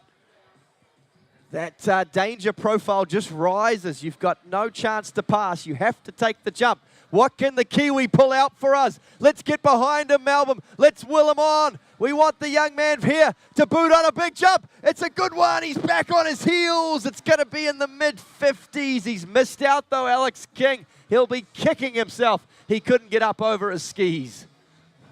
It looked like he had the cart. He had the approach. Just didn't quite get the lift he needed. And Alex King will be disappointed with himself with that because I think he's left the door wide open here for Paul Duplan-Fribourg of France to come through. We'll have a chat to him shortly, but I don't quite think it's going to be enough. We'll ask this crowd, 53 metres there in the final round. Who thinks that we're going to see the win go to New Zealand's Alex King? Who thinks it's going to be Paul Duplan-Fribourg? There you go, Paul. You're the favourite from the crowd, okay? Well, tall, dark, and handsome. It's no surprise. He has a girlfriend, though. She's watching on the webcast, all right? Well, you've just all right, broken the hearts of millions around Melbourne. Yeah, exactly right. Here we go. The MOOMBA, defending MOOMBA Masters. Monday night jump champion here to perform for us for the final time. Please put your hands together for Paul Duplan-Fribourg.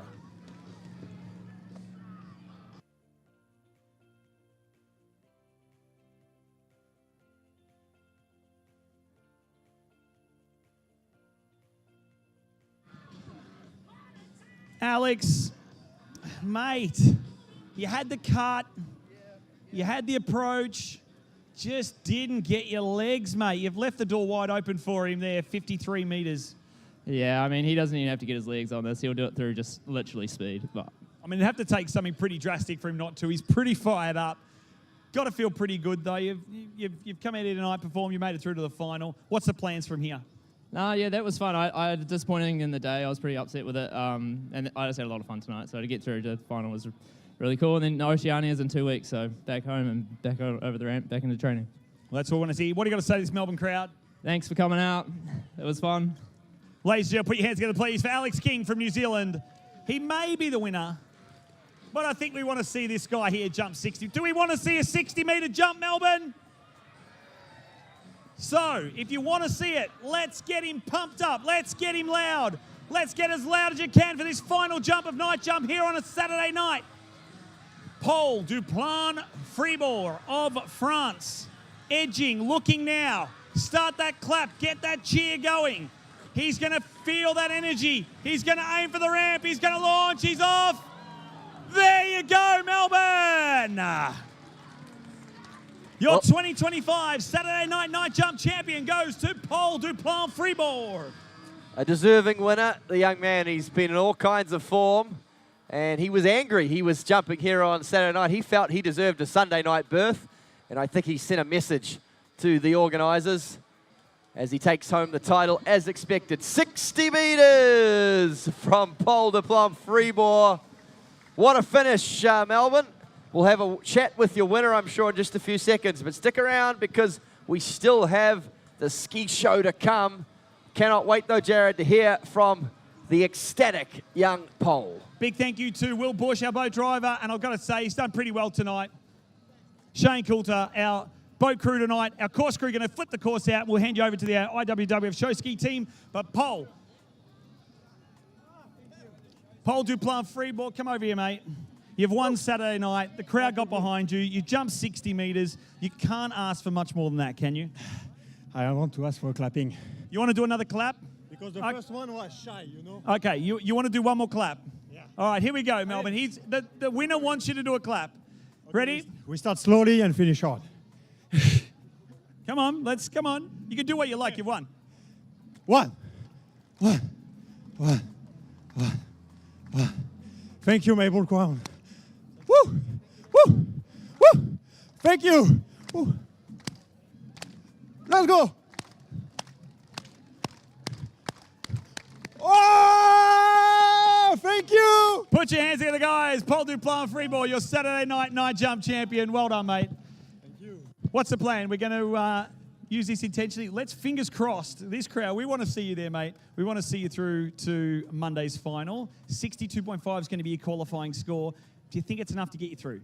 I don't think so. There is some big boys out there waiting for the chance. So, I mean, you never know. It's night jump and everything can happen. But, I mean, 62.5, I think it's not that much. Who do you want to thank? Is anyone you want at home on the webcast here that you want to thank? Everybody who's helping me to come here, stand in front of you. Of course, the organization, the event. Wow, look at on what we're skiing, man, right now. It's such a dream. I had a pretty tough year with bad injury, and then it feels so good to be back today. Thank you. Well, mate, it's a pleasure seeing you out there. The crowd got pumped up. You got pumped up. That's exactly what we want to see. Ladies and gentlemen, one more time, please put your hands together. Your 2025 Saturday night jump champion from France, Paul Duplan Freeboard. We'll hand you over to our IWWF show ski team. Thanks very much. We'll see you back here tomorrow morning at 10 a.m.